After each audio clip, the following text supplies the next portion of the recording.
He knew that Garp was training seriously, but he still couldn't help but give him a few reminders. Sengoku, don't worry, we are Marines, how could we lose to pirates? Garp said nonchalantly while eating a donut. Yulo's strength has greatly improved and he can compete with Admiral, so what? He is not standing still. When he meets Yulo again, he will give Yulo a surprise. Hearing this, Sengoku felt helpless and speechless.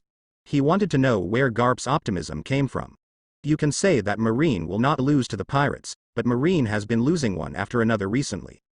Sengoku, Garp, stop talking nonsense and come over for training. Zephyr put down the newspaper in his hand and said without looking back. He knew he didn't have Yulo's talent, so he could only train harder. Okay, Sengoku, Zephyr, let's train. Even Zephyr spoke. Sengoku was glaring at him. Garp poured all the donuts into his mouth and yelled with excitement. In this way, Sengoku, Garp, and Zephyr continued training in full swing to become stronger. They are all aware of the gap with Yulo. If they want not to be left behind by Yulo, they have to work several times harder than usual. Therefore, during the training period, the intensity continued to increase. Even so, the three of them still enjoyed it. Now on the sea, Marine has lost all face, and pirates are becoming more and more rampant, especially the Rocks pirate, which is becoming more and more powerful. Only by working hard and making a qualitative leap in strength can the Rocks pirate be eliminated. The waters of the New World. Within a few days, Yulo's ship approached Beehive Island. On an island near Hive Island, Yulo released the Celestial Dragon's slaves on the ship. After learning about Yulo's identity and deeds, many slaves asked to join Yulo's ship and wanted to be his crew. Yulo refused without hesitation. If they could become slaves of the Celestial Dragons, their strength must be insufficient and their talents were mediocre. Yulo has no interest in these people, and there is no use in staying on the ship. At present, he only recruits elites. If you want to become his crew, you must first be qualified in terms of strength. As for the so-called cannon fodder, I'm sorry, Yulo doesn't need it, at least not for now. But in the end, considering the daily needs on the ship, Yulo left the helmsman, cook and ship's doctor behind, and the rest all got off the ship. Ronnie and Al, through continuous practice in the past few days, have initially mastered the fruit ability and thunder breathing. Their spirits are very good, and even their originally thin bodies have become stronger. The luxurious ship cut through the waves, and Beehive Island came into view. Boss, is this Hive Island, the headquarters of the Rocks pirate? Al looked far away, and saw the Beehive Island and the huge skull in his sight. Beehive Island is known as the paradise of pirates, and the huge skull building is the symbol of pirates. Anyone who sees this scene for the first time cannot help but be shocked. We finally arrived, it's really grand. Ronnie clenched his fists and looked extremely excited. The harbor on the coast of Beehive Island is larger than the harbor outside Goda Shengwang City. There are also pirate ships anchored in the harbor, so many that they are almost impossible to count. Arriving at Beehive Island, their journey as pirates is finally about to begin. Hee. Yulo stood at the bow of the boat, smiled and said nothing. At this time, some sharp-eyed pirates near the harbor of Beehive Island spotted Yulo's ship first. The pirates living on the shore are equivalent to cannon fodder. They have no training tasks and are idle all day long. In the blink of an eye, many pirates arrived and gathered at the harbor. Hey, look, a big ship is approaching. There really is a ship. Who is so bold as to dare to sail directly to Beehive Island? By the way, does anyone think the pattern on the hull looks like the Celestial Dragon's logo? That's the Celestial Dragon's logo, but with our pirate flag. As Yulo's ship gets closer, the pirates on the island finally recognize Yulo. Look, it's Yulo on the boat. Kadri Yulo is back. Ha ha ha, Yulo Kadri is back in the Celestial Dragon's ship. And Yulo encountered and injured an admiral, that was a marine admiral. You are indeed a monster, Yulo, the speed of progress is too pervert. Naturally, there was an overwhelming response to greet Yulo. Most of them came from old crew members, some from new crew members, but all of them, without exception, were Yulo's admirers. Amidst the cheers of everyone, the luxurious ship docked. Yulo took the lead and walked off, followed by Ronnie and Al. Yulo waved to the pirates and headed to the skeleton castle in the center. At this moment, arrogant laughter came. Ha ha ha ha, Yulo, you gave me another surprise. You injured that old guy Herman. You hit a marine hard in the face and elevated my prestige as a Rocks pirate. A breeze blew by, and Rock's figure appeared directly in front of Yulo.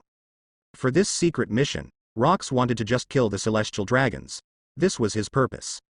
As for the pursuit of Marine Admiral, Rox is not too worried. Although Yulo is defeated by Admiral, there is still no problem in escaping. But something he never expected happened. Yulo attacked Admiral head-on, even injured Admiral, and finally left calmly. This gave Rox quite a surprise. Rox suddenly appeared, and the pirates suddenly became quiet. They were more and more in awe of Yulo. This was Captain Rox.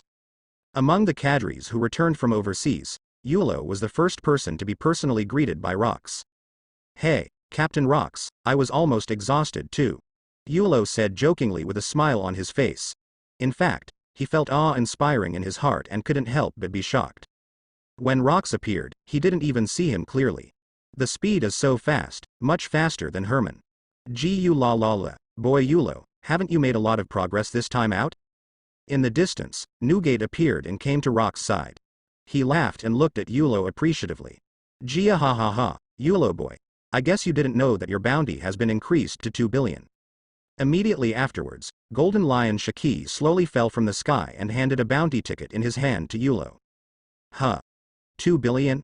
When did it happen?" Yulo was slightly startled. He took the reward order and saw that it had indeed been increased to 2 billion. He has been on the boat these past few days, enjoying the sea breeze all day long, and has not paid attention to the news at sea at all. Yulo felt that what he did were all routine operations. "Gia ha ha ha, boy Yulo, this is a rare thing."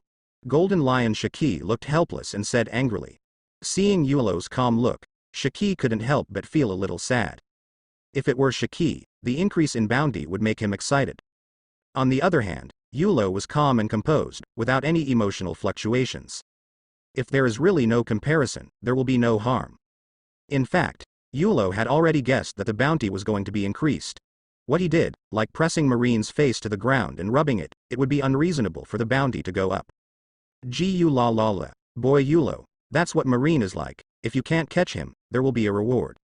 Whitebeard Newgate said nonchalantly. He had experienced this kind of thing a lot, and Marine was just such a virtuous person. For those with low bounties, Marine is too lazy to take action, or lacks manpower. Bounty hunters will take action for them, and Marine will just pay the reward. Marine can't catch big pirates like them at all, but they have to do something, and they can only increase the bounty. After listening to what Shaki and Newgate said, Yulo looked helpless and stroked his forehead. After the two of them arrived, they started talking to each other, but Yulo couldn't get in the middle of the conversation. "Whose bounty has been increased? Why are you two happier than me?" At this time, Yulo was about to speak, but Rox's voice sounded. "Ha ha ha ha, it's a good thing to increase the bounty. It's a loss to Marine's face and a boost to our prestige." Rox walked over slowly and interrupted the conversation between the three. He has important plans ahead, but he doesn't have time to listen to Yulo and the others chat. Shaki and Newgate were not fools, so they naturally understood what Rox meant and scratched their heads in embarrassment. They are different from Rox. Rox treats Yulo as a subordinate and cares about Yulo's talent and strength. They regard Yulo as a friend. Shaki and Newgate are sincerely happy with the improvement of Yulo's strength and the increase in bounty. "Let's go to the boat and talk." Yulo could see the seriousness in Rox's eyes and thought that Rox should have something to talk to. "It doesn't matter." Rox was surprised, glanced at the luxurious ship, and said. For Rox, it makes no difference where the meeting is held. "Let's go aboard, there's a lot of wine on Celestial Dragon's ship." Yulo said with a smile, turned around and led the way. "The Celestial Dragons are really arrogant. This ship is almost as big as my Moby Dick." After Yulo finished speaking, Newgate noticed the luxurious ship in the harbor. Before, his eyes had been on Yulo and he didn't observe it at all. Now just a glance gave him a visual impact. Newgate's ship was also huge, and in terms of luxury, it was a little worse than the ship in front of me. Thinking that he spent countless money to own the current Moby Dick, Yulo killed a Celestial Dragons and owned a ship that was not inferior to the Moby Dick. If I had known this, I should have been like Yulo and went straight to kill the Celestial Dragons and seize the ship. "Gia ha ha ha, Newgate, the boat doesn't matter, the important thing is the wine." Shaki patted Newgate on the shoulder and turned the conversation to wine. There was a hint of joking in his voice. This was the first time he saw Newgate deflated. As for Shaki, it's true as he said, he doesn't care about boats or anything. After all, Shaki can use the island as a ship if he wants. Under the odd gazes of all the pirates, Yulo, Rox, Shiki, and Newgate entered the luxurious room of the ship. The pirates gradually withdrew their gazes and slowly dispersed. Ronnie and Al followed Yulo back to the ship and started practicing on the deck wisely. Yulo led the three of them into the room. As soon as they entered the door, they saw two celestial dragons trembling in the corner. This is celestial dragons. Shiki and Newgate were stunned, suddenly confused. Aren't you going to kill the celestial dragons? Why are there two of them lying here? I killed one person and left these two. Yulo pointed to the celestial dragons and briefly explained the situation. Gerald Saint and Ruth Mary Palace were frightened when they saw Yulo pointing over, and their expressions were frightened and uneasy. In the past few days, Yulo on the boat was very idle and often came over to play with the two of them. They felt that they were going to be spoiled. Now that I can't get enough of playing alone, I actually called 3 strong men. This is a rhythm that wants to play them to death. Okay, Yulo, good job. After Yulo finished roughly speaking, Rox stood up with a look in his eyes full of surprise. This action to kill the celestial dragons is to make the celestial dragons in the world government lose face. In this way, Rox pirate became famous and became more powerful before launching its revenge against Marine. Rox began to think of a way to spread the news through underground newspapers. Unexpectedly, in order to maintain the majesty of the celestial dragons in the world government, the 5 elders used methods to destroy all the information and cover up the truth of the matter. Rox had already prepared other means, but unexpectedly Yulo brought back 2 living celestial dragons, so it seemed that his plan could continue. Were the photos taken of the celestial dragons' kill? Rox asked immediately, with a sinister smile on his face.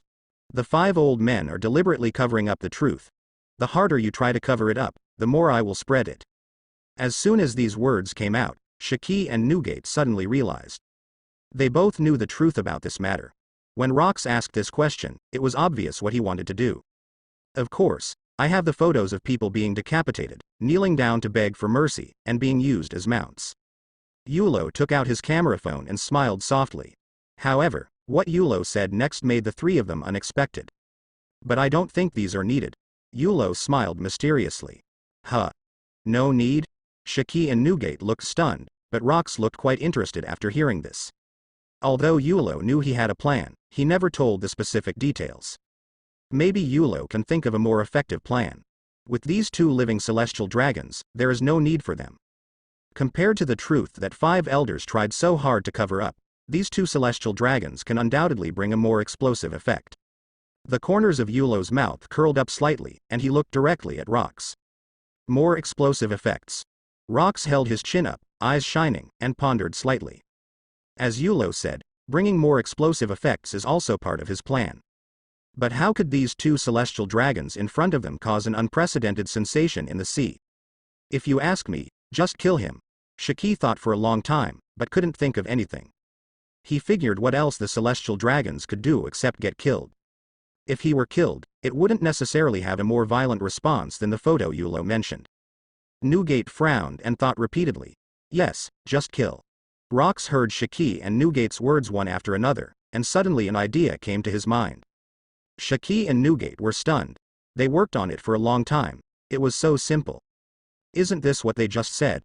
What are you 2 thinking? Why don't you kill the celestial dragons and keep them for the new year? Yulo looked at Shiki and Newgate, who were a little confused, and said jokingly. The celestial dragons want to kill, but not casually, but. In the blink of an eye, Yulo changed the subject, and a mysterious smile appeared. Rox and Yulo looked at each other, and their expressions were in sync at this moment. A ritualistic killing. Yulo and Rox's words were not loud. However, Shiki and Newgate were deafening and deafening. The 2 men's bodies shook slightly, their pupils shrank, and they looked at each other subconsciously. It was as if lightning struck in his mind, and an idea suddenly emerged. The eyes of Shiki and Newgate changed, the eyes of Yulo and Rox were dark, and the 4 of them couldn't help but look towards the corner. The whole room was filled with a strange atmosphere. Gerald Saint and Ruth Mary Palace were frightened to death when 4 penetrating glances came to them. The 2 huddled in the corner, their eyes full of fear, shaking violently and sweating profusely. Celestial dragons have not exercised and have the physical fitness of ordinary people, so Yulo and the others did not hear their conversation. But with these 4 pairs of green eyes, Gerald Saint and Ruth Mary Palace knew that they definitely had no good intentions. Yulo, Rox, Shiki, and Newgate stared at the two living celestial dragons. Suddenly, they laughed, their expressions synchronized, their smiles sinister. Ah! In the sight of the celestial dragons, four strong men with green eyes suddenly and inexplicably showed eerie smiles. The two pampered, mentally retarded celestial dragons, who had never experienced such a scene, were so frightened that they groaned, their heads pressed against the floor, and they wished they could crawl into the ground. That's my plan, to publicly behead the celestial dragons. Yulo withdrew his gaze, looked at the three people in front of him, and said lightly. Gu la la la, as expected of Yulo, this is so exciting. Newgate raised his glass and drank heavily. The wine was in his stomach, his heart and lungs were agitated, and his eyes were burning. Although he was not a murderous person, he was absolutely disgusted by the ordinary people. As for the celestial dragons, who were inferior to pigs and dogs, Newgate, like everyone else, absolutely hated them. A good thing that can make world government and celestial dragons lose face is something Newgate can only hope for. Hiss. Huh. Gia ha ha ha ha, publicly beheading celestial dragons, it's exciting to hear it. Shiki took a long puff of his cigar and puffed away the smoke, extremely excited. After a brief shock, he felt ready to move deep in his heart, and he couldn't wait to imagine that scene. This approach will indeed bring greater repercussions and will not affect subsequent plans. Rock's eyes flashed and he was silent for a long time. After Shiki and Newgate finished speaking, he agreed with Yulo's proposal. Yulo, that's a good idea, just do it this way. Rox smiled and nodded with satisfaction. He really hadn't thought about what Yulo proposed, but his purpose was very clear. Since Yulo's proposal can better achieve his purpose, his plan will not be affected. That must be to adopt Yulo's suggestion. Rox still has this kind of ambition. Next, Rox revealed all his plans for revenge against Marine. Yulo, Shiki, and Newgate were all involved, discussing the plan with Rox and finalizing all the details. Creak. The door opened and Rox walked out first, followed closely by Yulo, Shiki, and Newgate. Ronnie and Al stopped their training and watched the four people leave. Rox suddenly stopped and stared at the two of them with interest. Ronnie and Al looked at each other subconsciously, and suddenly felt like they were falling into an abyss.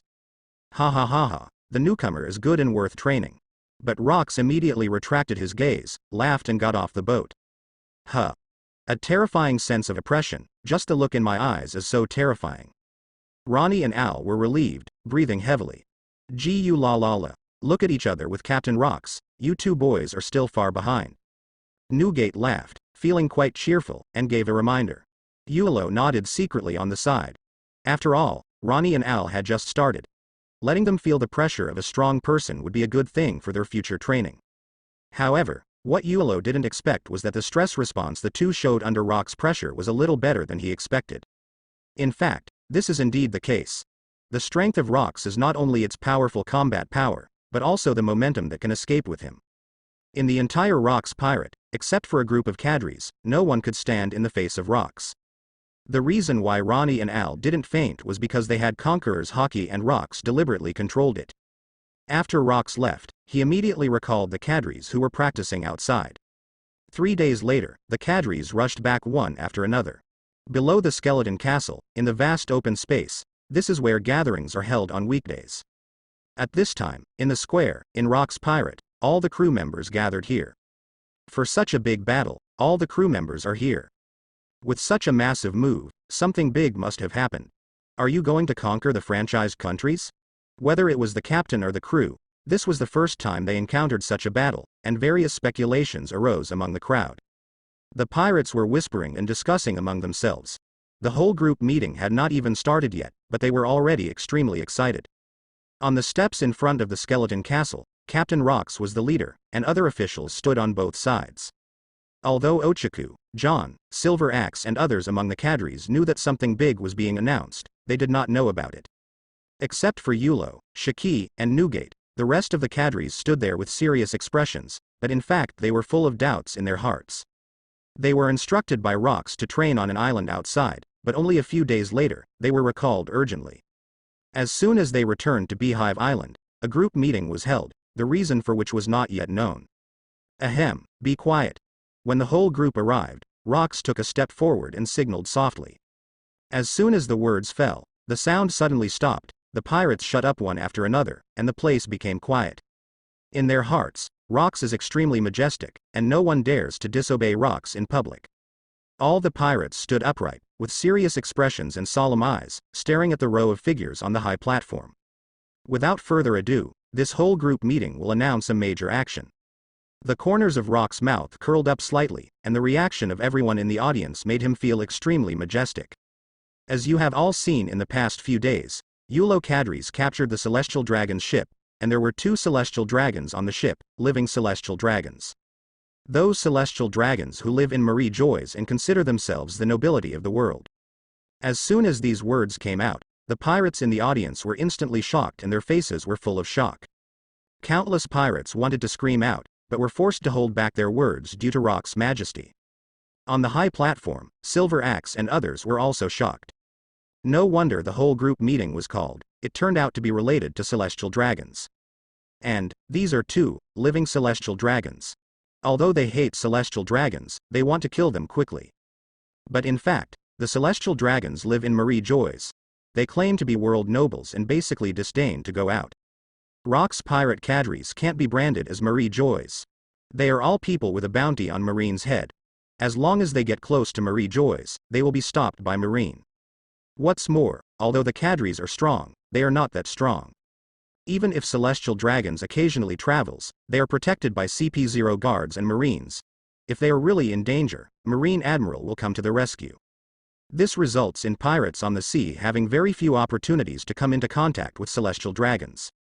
No wonder I encountered the Admiral Land Tiger. It turned out that I had captured the Celestial Dragons. This was great luck. Silver Axe, John and others couldn't help but look at Yulo, feeling a little envious in their hearts. Pirates all hate Celestial Dragons, and Rocks even more so. In their opinion, this is a great achievement. They are all old pirates. Although they have hunted down Celestial Dragons, they have never touched a hair on them. The huge Rocks pirate, currently only Rocks, once killed Celestial Dragons. Yulo joined Rocks pirate less than 2 months ago. Not only has his talent and strength improved rapidly, but he has also repeatedly made extraordinary achievements in action, and is deeply valued by Rocks. Now he has captured the Celestial Dragons and attacked Admiral head-on. With such achievements, Yulo's prestige and status have surpassed them. At this point, Silver Axe and others' thoughts turned to heaviness in their eyes as they looked at Yulo. They feel that the pressure of competition is even greater. The talents of Golden Lion Shiki and Whitebeard Newgate put them to shame. Now there is a monster Yulo, whose talent and strength are actually prohibitive. While the rest of the cadres were feeling heavy, only Mr. 5 was thinking deeply and his eyes were shining brightly. At this moment, he also understood that Yulo did not meet Herman by chance at all, but was chasing the Celestial Dragons and being hunted by Herman. As for why there is no sign of Yulo's capture of the Celestial Dragons on the sea, world government and Marine's actions, Mr. 5 does not know. But that doesn't matter anymore. The unprecedented team meeting and the major actions Rocks talks about will cover up all the rumors. Sure enough, Rock's voice sounded like a thick layer of sound. So, I decided. As soon as Rocks spoke, the pirates were shocked and listened carefully with their ears raised. Silver Axe, Mr. 5 and others all focused their attention on Captain Rocks.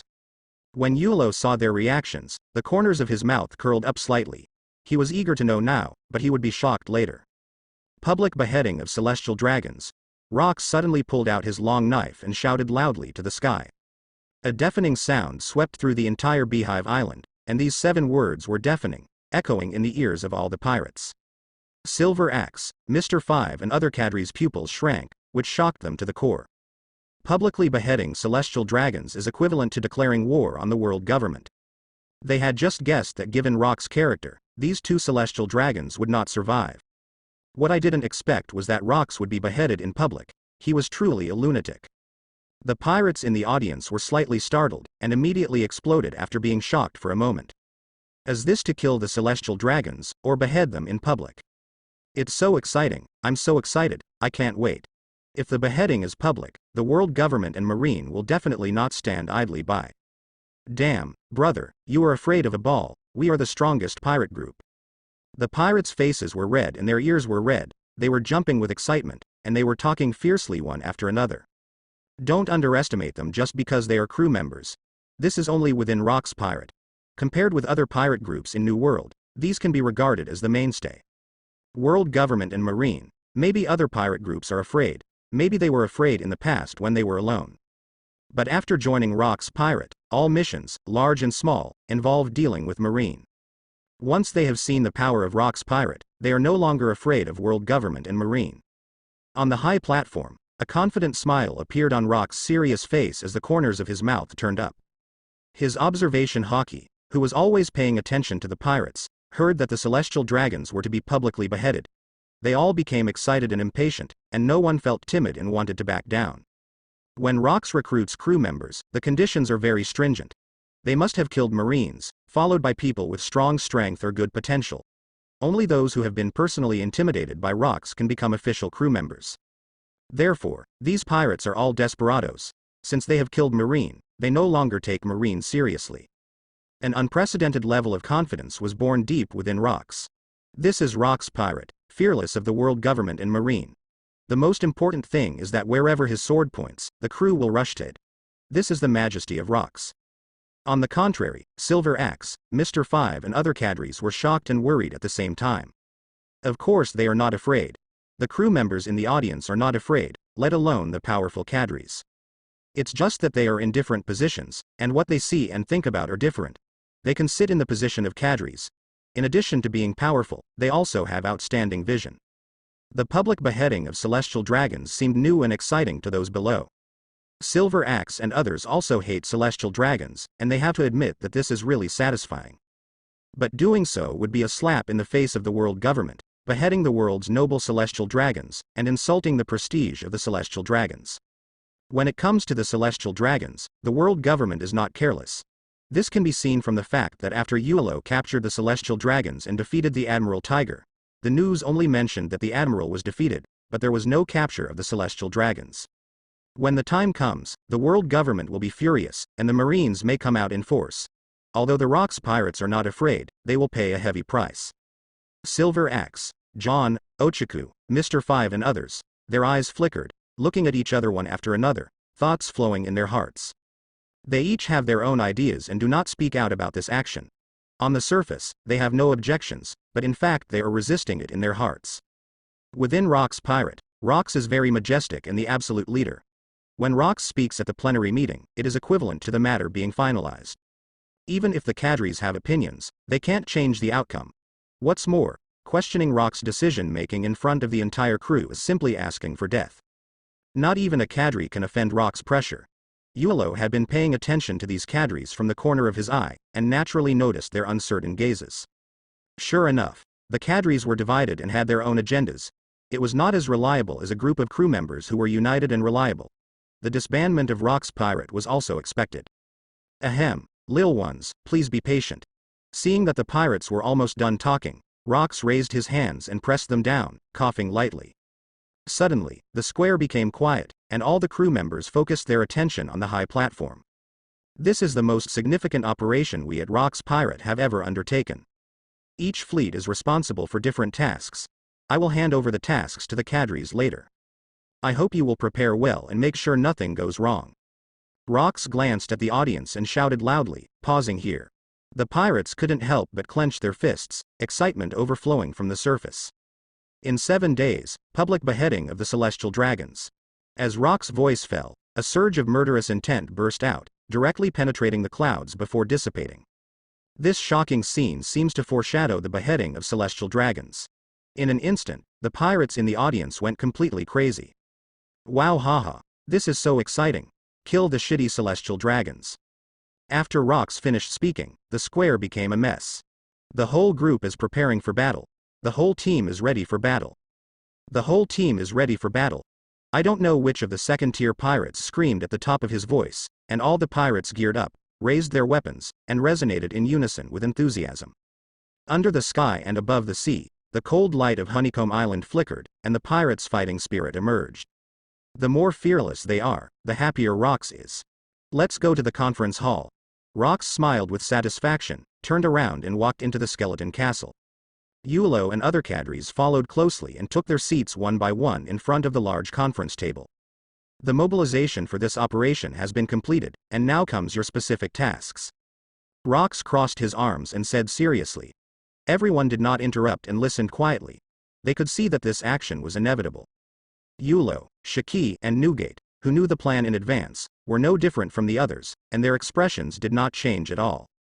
Through the whole group meeting just now, the public beheading of celestial dragons will soon sweep across the sea. When the world government and Marine learn about it, they will undoubtedly send out a large number of spies and informants as soon as possible. In order for the operation to proceed smoothly after 7 days, the beheading location this time will be Beehive Island, our base camp. Rox glanced at everyone and told the location of the beheading. This is what he discussed with Yulo, Shiki, and Newgate, and wanted to be the first to announce the details. After the whole group meeting just now, even if the other cadres had objections, they knew that beheading was inevitable, and they all had a participant mentality. However, as soon as these words came out, Silver Axe, Mr. 5 and others who were listening quietly were shocked and were caught off guard. According to their vision of the operation, the beheading location should be chosen on an outer island, preferably far away from Beehive Island. After all, Beehive Island is the base camp and the foundation of Rock's pirate. Many people's treasury and even their property are all hidden on Beehive Island. Captain Rox, would it be inappropriate to behead the celestial dragons here? Greed made John hesitate for a moment. After thinking for a while, he asked tentatively. He loves money as much as his life, and half of his family wealth is hidden on Beehive Island. Seeing someone asking questions, Silver Axe and others also turned their attention to Rox.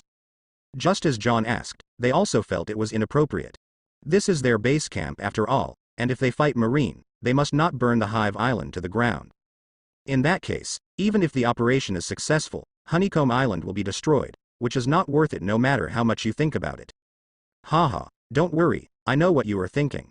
If the beheading site is placed on an outer island, no matter how tightly deployed it is, it won't be as tight as the Hive Island. The world government and Marine spies will be able to access it very easily. Secondly, if the entire regiment is deployed to the outer islands, the Beehive Island will inevitably have an empty defense. Then what you are worried about will still happen. But you can rest assured that the beheading location is on Beehive Island, but that doesn't mean our defense line is as well. Rock's lips curved into a smile, and his eyes shone with wisdom. Rox is well aware of some of the cadres' petty problems. After saying these words, the cadres thought for a moment and then suddenly realized. World government's CP organization intelligence agents and Marine spies are still somewhat capable. Perhaps when facing the Beehive Island, the crew was extremely familiar with it and the defense was tight. They could only explore the outside, which seemed powerless. If it were an outside island, the crew of Rock's pirate and the spies from world government and Marine would also be relatively unfamiliar with it. In this case, it is relatively easy for world government and Marine spies to obtain information. From this point of view, Rox takes the action of beheading celestial dragons very seriously. I see. In this case, I don't have anything to worry about. John came back to his senses and nodded, indicating that he had no objection. Gia ha ha ha, let me tell you, Captain Rox, how could you let Marine hit you at your doorstep? Golden Lion Shaki was smoking a cigar and suddenly laughed and responded. Don't tell me, just pretend to be cool and act like you really don't know anything about it. The cadres stopped talking and continued to listen to Rox, explaining the specific action arrangements. Mr. 5 was sitting at the end, seemingly listening attentively, but actually he was secretly happy. Ha ha ha ha, yes, beheading on Beehive Island, Marine spies will definitely be useless. If Kong wants to obtain information, he may have to exchange it with me. In this case, I may be able to make a lot of money. The meeting continued until late in the evening. The cadres left one after another, and the pirates in the square had already dispersed, preparing for the operation 7 days later. When Yulo left, he looked at Rox and then walked out of the conference hall with Shaki and Newgate. Marine, prepare for Rox's revenge. In the empty and deserted conference hall, Rox had an inexplicable smile on his face, and his eyes danced brilliantly under the reflection of the setting sun. The underground world, also known as the Dark World. In this era, the Don Quixote family is not yet in control of the underworld. Rather, it was Rox's collaborator who, driven by Rox, became the mastermind behind the underground world. The information Rox obtains on weekdays, in addition to coming from spies within the pirate group, also comes from channels in the underground world. At this time, it was pitch dark inside a room, and you couldn't see your fingers. It wasn't until someone pushed the door open that dim lights came on in the room. Under the dim light, a lean man with a wretched appearance sat in front of a large desk and slowly opened his eyes. Master Garcier, the letter from above. The man came to the desk and handed the letter over respectfully. Gassier was slightly surprised, but still reached out and took the letter. It had been a while since Rox had written to him personally. The information provided during this period was also delivered through the contact person. Is there something important this time? With doubts, Garcia Earl opened and read the entire letter. Holy crap. What a madman, isn't this Rox afraid of death? This is going to send me into impel down. After a moment, he became angry and threw the letter away. As this? A public beheading of celestial dragons. The man's body trembled, he reached out and grabbed the letter, and immediately turned pale with fright and exclaimed. Master, publicly beheading celestial dragons. If we spread this kind of thing, it will definitely attract the attention of the world government and marine. The man's heart was extremely shocked and he said with a trembling voice. Gassy Earl was silent, his face extremely gloomy. Although he is the king of the underground world, he cannot rise to the top. Compared with world government and marine, it still pales into insignificance. On weekdays, it's okay for them to make trouble, and world government and marine turn a blind eye. If the news of the public beheading of celestial dragons spreads, the world government and marine will surely pursue them. But if they don't do this, Rox Pirate's strength is no worse than world government and marine. Let people print newspapers and spread them throughout the sea. Then we prepare to move base. Gassier's face changed, and he was extremely conflicted. He finally gritted his teeth and made a decision. World government and marine can hide, but Rox should not offend him. Who knows if there is an informant planted by Rox around him. Okay, let's do it. The man was stunned for a moment, then reacted immediately and quickly took action. There are many news agencies in the pirate world, but there are only two that cover the entire sea. On the surface, the news agency is controlled by the world government, but secretly, it is the news agency of the underground world. However, the news agencies of the underground world usually deal in intelligence. After all, the news on the surface, the news agencies of the world government, have already been disseminated. Therefore, there are not many newspapers spread in the underground world, but they are all news covered up by the world government. Yuelo killed and captured the celestial dragons, but there was not a single mention in the world government newspaper. Rox contacted Gacy Earl and asked Underworld to spread it, but received a reply with insufficient information. Garcia Earl stated in the phone bug that the underground world had indeed received rumors, but the relevant personnel, photos, and images could not be collected. These are enough to show that 5 elders used strong and brutal methods to destroy all witnesses and physical evidence. It's because of the public beheading of the celestial dragons that Rox will let the underworld take responsibility for spreading. This kind of extremely insulting news about celestial dragons will never be spread by the world government news agency. In this way, Rox's goal will not be achieved. And if you want to appoint people by word of mouth, you have to wait until the year of the monkey and the horse, and 7 days is not enough time. At present, only by using the power of the underground world can it spread to the entire sea in a very short period of time. As for the underground world being targeted by the world government, what does it have to do with Rox? The underground world printed a large number of newspapers in one day. Under frantic operation, it took another 2 days to spread the newspapers all over the sea. Suddenly, the sea was shaken, ranging from the world government and marine, to the royal families and pirate groups, and to the common people and slaves. Everyone looked at the newspaper with fear. Rox Pirate's tyranny and arrogance once again made the world tremble.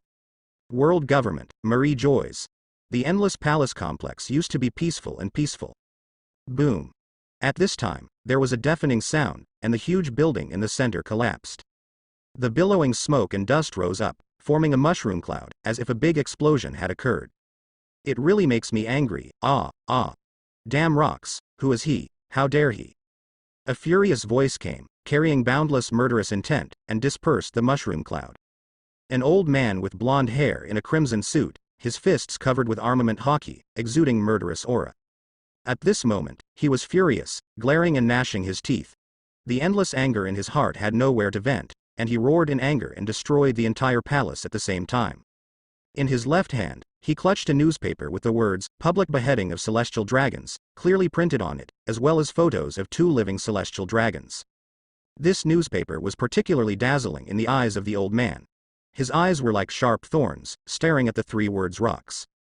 Rox's behavior was so arrogant that he dared to publicly behead celestial dragons.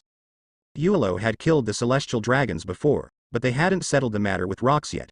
Now that they were taking things too far, it was no longer as simple as defying the world government. The public beheading of the celestial dragons will not only destroy the celestial dragons, but also the majesty of the world government for 800 years. It is a public execution of the world government on the sea.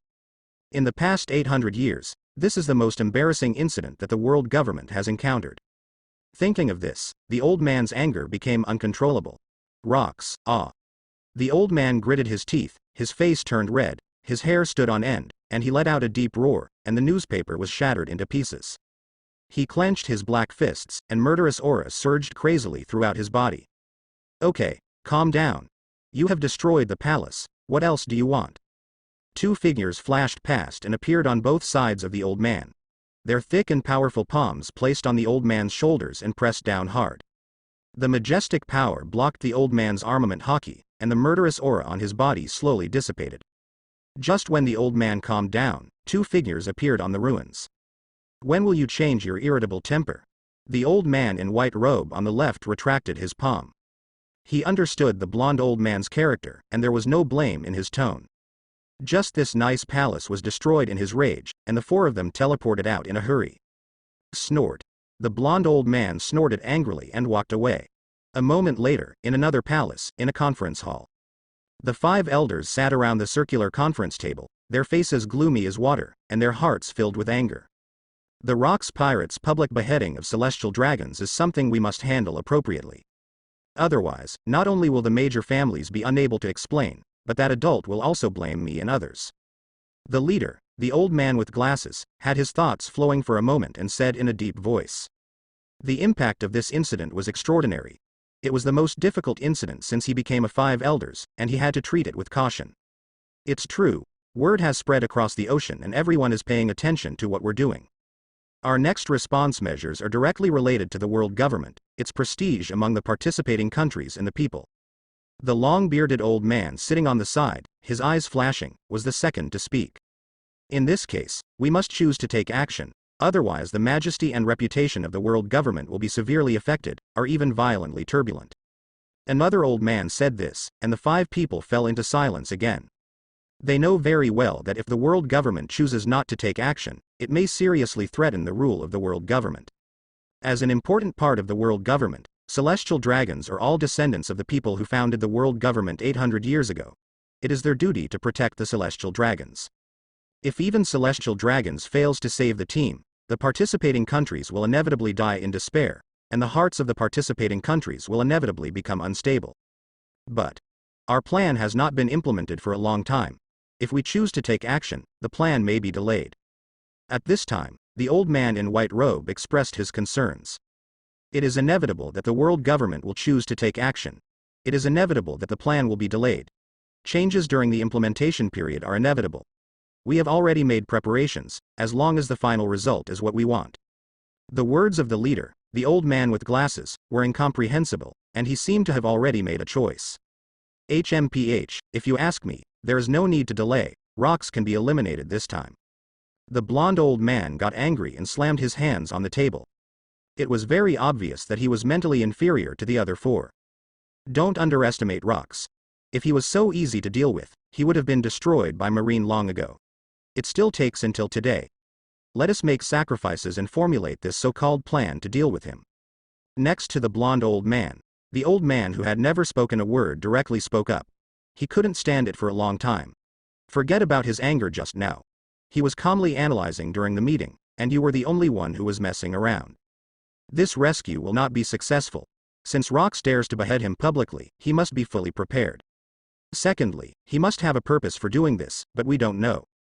But that doesn't matter anymore. Let's send out all the marine troops. After all, it is for the world to see. It must appear grand to be convincing. The eyes of the old man with glasses shone with wisdom, and the reflective lenses made him look even more mysterious. The empty conference hall was extremely quiet at this time. The incident that caused the sea to shake, the five elders made the best choice after a short conversation. After the highest action order was issued, the five people still sat in their seats and thought deeply. The five elders know that even if Marine's entire army attacks, they can't save the celestial dragons. What's more, the celestial dragons family has deprived them of their identity as celestial dragons. They are already a disgrace to the celestial dragons, and they will not escape death even if they return to Marie Joy's. Whether it's Rock's pirate, world government, or Marine, the two celestial dragons are bound to die, and they are the tragic victims. But the various alliance countries on the sea do not know the secrets. What they want to see is how seriously the world government and Marine take this incident.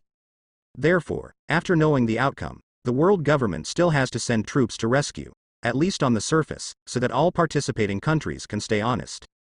In the current ocean, the Rock's pirate alone has already caused world government and Marine to suffer. If trouble occurs again in each franchise country, the situation will be very unfavorable to them. Due to the appearance of Yulo in the incident of snatching the gold from the sky, they found that Rock's pirate had been silent for a while, and there were many new members who were growing rapidly. Coupled with the older generation of strong players, Rock's pirate's high-level combat power has a tendency to suppress Marine, not to mention the unfathomable Rocks. The five elders have never underestimated Rocks. After all, this is the person they all fear, but they have underestimated Rock's pirate group, with a constant stream of talented newcomers. As a result, they formulated a plan to completely eliminate Rocks. They previously covered up the news that Yulo killed the celestial dragons because it would affect the implementation of the plan. What the five elders didn't expect was that Rocks played a more cruel trick, forcing them to put the overall situation first, postpone the plan and dispatch all Marines. Naval headquarters on the other side, Marineford. Newspapers of the public beheading of celestial dragons spread throughout the sea. The five elders of the world government received the news, and the naval headquarters naturally also knew it. As soon as he learned the news, Kong summoned 3 admirals, and the 4 gathered in the marshal's office. Each of them held a newspaper and silently scanned the contents on the ground. The atmosphere was incomparably frozen. Kong frowned and his face was gloomy. He couldn't understand why the 5 elders didn't issue the order last time Yulo killed the celestial dragons. But the nature of this time was extremely serious, and he guessed that troops would have to be sent. This was why he summoned the 3 admirals. Sure enough, a moment later, the phone bug rang. Bulu Bulu. Hey, I'm Sora. Kong's eyes narrowed and he answered the call. His voice was heavy and his sentences were concise. The 3 admirals across from him were shocked and couldn't help but sit up straight. Kong, you must have read the newspaper. Rocks is going to publicly behead the celestial dragons. The majesty of the world government and the celestial dragons cannot be violated. Marine immediately prepared its troops and set out to rescue the celestial dragons. The voice came out of the phone bug's mouth, and it was the face of the old man in white robes. Then who's in charge of naval headquarters? Kong and Admiral were slightly startled, and then Kong asked in a deep voice. He guessed that Marine would attack this time, but he didn't expect that the whole army would attack. As Marine Marshal, he naturally has to consider Marine. If all troops attack, naval headquarters will be empty and unguarded. Don't be afraid of anything, just be afraid of the unexpected. Although Rock's pirate is the only one, there are pirates on the sea who are not afraid of Marine. If someone takes this opportunity to raid, naval headquarters cannot resist it. You don't need to worry about this. The world government will send people to temporarily station it. The old man in white robe had already made arrangements and said lightly. I understand, take action immediately. Kong hesitated for a moment when he heard this, but then he agreed honestly. It was somewhat uncomfortable to send others to garrison the naval headquarters while they had to attack with their entire army. However, Kong did not continue to care. As Marine Marshal, the overall situation was the most important thing. This was not the time to worry about such trivial matters. After all, when it comes to the obligations and responsibilities of protecting the celestial dragons, their Marines are the first to bear the brunt. Kong, you should be able to understand the purpose of this operation. The words of the old man in white robe made the 3rd Admiral stunned and confused. Don't worry, I understand. Kong knew it in his heart, and it was exactly what he thought. When he gave the order to the 5 elders, he had already guessed in his mind whether Marshal Marine had some brains. As soon as he finished speaking, the phone bug hung up. Marshal Kong. What do the 5 elders mean? Isn't this the rescue of the celestial dragons? The Flying Dragon Admiral Quincy's eyes flickered and he frowned and asked in confusion. As the highest combat force in naval headquarters, he still has the authority to know these things. Quincy does not shy away from this, not to mention his character is straightforward. The other 2 admirals, Herman and Ilot, guessed and were silently meditating. Alas, the celestial dragons are in the hands of Rocks, and we basically can't save them. As the Marshal, Kong knew Marine well, and he knew that even if the entire army attacked, they might not be able to defeat the Rocks pirate. Since it is unknown whether the fight will be won or not, the chance of rescuing the celestial dragons is even slimmer. So, it's very clear that Five Elders was not about rescuing the celestial dragons in the first place. Looking at it from the perspective of Five Elders, it must be to use Marine's attack to stabilize the hearts and minds of the various participating countries. Snow Leopard Admiral Ilot raised his head and took over Kong's words. Another point is that the battle between Marine and Rocks pirate is inevitable. I think Five Elders will take this opportunity to let us test out the current strength of Rocks pirate. Earth Tiger Admiral Herman's eyes flashed with brilliance, and Yulo's green fire was still fresh in his memory. He is the only one among the three admirals who has come into contact with Yulo. He feels that Rocks pirate is different after Yulo becomes a cadre. The current world government and Marine are still at the stage of what they were a few months ago when it comes to Rocks pirate's strength. After several months of expansion, Yulo's influence during this period attracted a large number of pirates, including some strong ones. There are also cadres like Silver Axe, John, etc., who have definitely improved in the past few months. This information cannot be obtained by spies and informants alone. It must be verified by fighting with them personally. The best example is Yulo, whose actual combat power and intelligence records have nothing to do with it. At this point, Quincy had already realized. Kong stood up, followed by the three admirals. Buzz. Buzz. Buzz. As usual for Marineford, the sirens suddenly sounded. This is Level 1 Combat Readiness Alert. Sirens rang throughout the naval headquarters, and countless soldiers raised their heads in disbelief. As soon as they got the newspapers from the underground news agency, the highest combat readiness alarm went off, which was enough to illustrate the seriousness of the incident. The Marshal and Admiral reacted really quickly. As soon as we received the news, the entire army was ready for war. In other words, Rocks dared to publicly behead celestial dragons. This is too outrageous. Stop talking and gather together quickly. This is not what we should discuss. Our duty is to eliminate the pirates. The soldiers at naval headquarters also had some 8 trigrams constitution. They were very shocked, but they did not dare to say too many words. As a Marine who maintains maritime security, he is much more disciplined than pirates. With whispers, all Marine soldiers quickly gathered. In the Marine training ground, Sengoku, Garp, and Zephyr had also received the news and stopped their training. These troublesome celestial dragons can really cause trouble for Marine. Zephyr clutched the newspaper in his hand and said angrily. Being jealous by nature, he has no favorable impressions of the celestial dragons. After all, the celestial dragons' actions are no worse than those of the pirates. Speaking of which, Rocks is really capable of causing trouble. It's only been a while now, and the moves are coming one after another. Garp stopped training and ate donuts, marveling at the content in the newspaper. Like Zephyr, he hated the celestial dragons, and seeing the celestial dragons beheaded did not inspire justice in his heart. If it were the innocent people at sea, he would definitely have an overwhelming sense of justice. That's enough for you two. Let's talk about this in private. It is Marine's duty and responsibility to protect the celestial dragons after all. Sengoku heard what the two said and couldn't help but remind him. As soon as he finished speaking, the alarm sounded, and the three of them were stunned. Although they had read the newspaper just now, they had not received any news about the match, and their training plan had not been completed yet. They thought they would continue training. Ha ha ha ha. This is the first time I've heard this siren sound of military readiness since first joined Marine. Zephyr's state suddenly reversed, and he burst into laughter. This alarm means that the entire army will attack, and a battle will inevitably occur. Last time they were defeated and lost the heavenly gold, this time they will definitely avenge their disgrace. It's time for an all-out Rocks pirate attack. Garp put down the donut and muttered to himself, with fighting spirit rising in his eyes. The unfathomable depth of Rocks and the cyan flame of Yulo are still fresh in his memory. There is no time to waste. Although we have not completed the training plan, we have also made great progress. This time we can just test the training results. Sengoku's eyes flickered, and he picked up his shirt and put it on. He didn't know what was going on, but he felt inexplicably worried.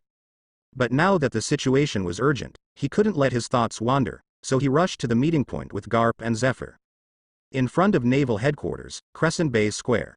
Marine soldiers gathered, fully armed and ready to go. On the high platform, Marshal Kong was shouting, and 3 admirals stood on both sides. Army attack. Rescue the celestial dragons. Destination Beehive Island. Target Rocks pirate. Following Kong's order, the Marine soldiers took action. Buzz. Buzz. Buzz. In Crescent Bay, dozens of warships launched, and the sound of horns resounded throughout the sky. At this time, 4 figures flashed past, and Sengoku and others appeared on the high platform. Marshal Kong, 3 admirals, here we come. Sengoku, Garp, Zephyr, and Crane all saluted and said hello. 3 admirals smiled and nodded slightly. We'll hurry up and set off, and we'll let you know the details on the way. Kong's expression was serious and his tone revealed dignity. Then the 8 people jumped down and swept towards the warship. Dozens of warships sailed out of Crescent Bay and advanced rapidly. Somewhere in the New World. This is the Roger Pirate Group's one of the few territories currently. On the deck of the pirate ship, Roger, Rayleigh, Jabba, and Bullet were sitting together. During this period, Rock's pirates' actions have become more and more frequent, and they are all targeting the world government. Does Rox think that his pirate group can now compete with the world government and Marine and has already started to take action? Rayleigh and Jabba spoke one after another, and they looked at each other, and you could see the solemnity in their eyes. As Roger's right-hand man, they are always thinking about Roger. The Rox pirates' domineering rule is the only obstacle to Roger becoming the Pirate King. In particular, Rox wanted to overthrow the world government. To this end, he burned, killed, and looted all over the sea. Except for a few individuals, they were all cruel and murderous people. Such a pirate group is no longer a pirate group, it is simply a terrorist group. I don't know if it can compete with the world government, but since Yulo joined, Rock's pirates' strength has increased a lot. Then Yulo's strength and record made the pirates even more excited. It is said that the guy from Newgate even trained the crew himself. Roger was rarely silent, not knowing what he was thinking, but Bullet, the youngest, expressed his opinion. When he mentioned Yulo, his eyes couldn't help but show fighting spirit. When Rayleigh fought Yulo before, he happened to not be on the boat. Yulo has become famous during this period, and Bullet would really like to learn from him if given the chance. Captain Roger, Vice Captain Rayleigh, this is the news I just received. Ha ha ha ha, Marine actually mobilized all the troops. It seems that the 5 old guys are very angry. At this time, a pirate ran over, and Roger laughed after reading the news. All Marine troops dispatched. That's enough for Rox to drink. Jabba was startled when he heard this, feeling a little surprised. After all, this is the first time that Marine has mobilized its entire army. Even if all Marine troops are dispatched, they may not be able to save the celestial dragons. But there is a rare opportunity, and we can take this opportunity to understand the strength of Rock's pirate. Rayleigh thought for a moment, a smile appeared on her face, and Bullet nodded in agreement. Ha ha ha ha, Rayleigh, Marine's purpose is probably the same as yours. You're right. Pay attention to the battle situation for the time being. If there are any changes, wait for the opportunity. Roger stood up and looked along the sea into the distance, which was exactly the direction of Beehive Island. At the same time, Burndy World and Baloric Redfield, the 2 big pirates who surrendered to the New World because of the power of Rox, also rushed to the New World non-stop. I want to witness the biggest battle in history between Marine and pirates that is about to happen. 3 more days have passed since Marine was dispatched. There was only 1 day left before the public beheading. Over the past 3 days, the sea has become increasingly turbulent, and New World has become even more stormy. Rock's pirates' public beheading of celestial dragons and naval headquarters full-force attack spread wildly across the sea. Although the Rock's pirate and naval headquarters forces have not yet met, an unprecedented storm is brewing. There are rumors in the underground world about this so-called storm, which is rare to see in 100 years. Countless powerful men on the sea flocked to New World. In just 6 days, New World became the center of this storm. At this moment, Beehive Island, Rock's pirate.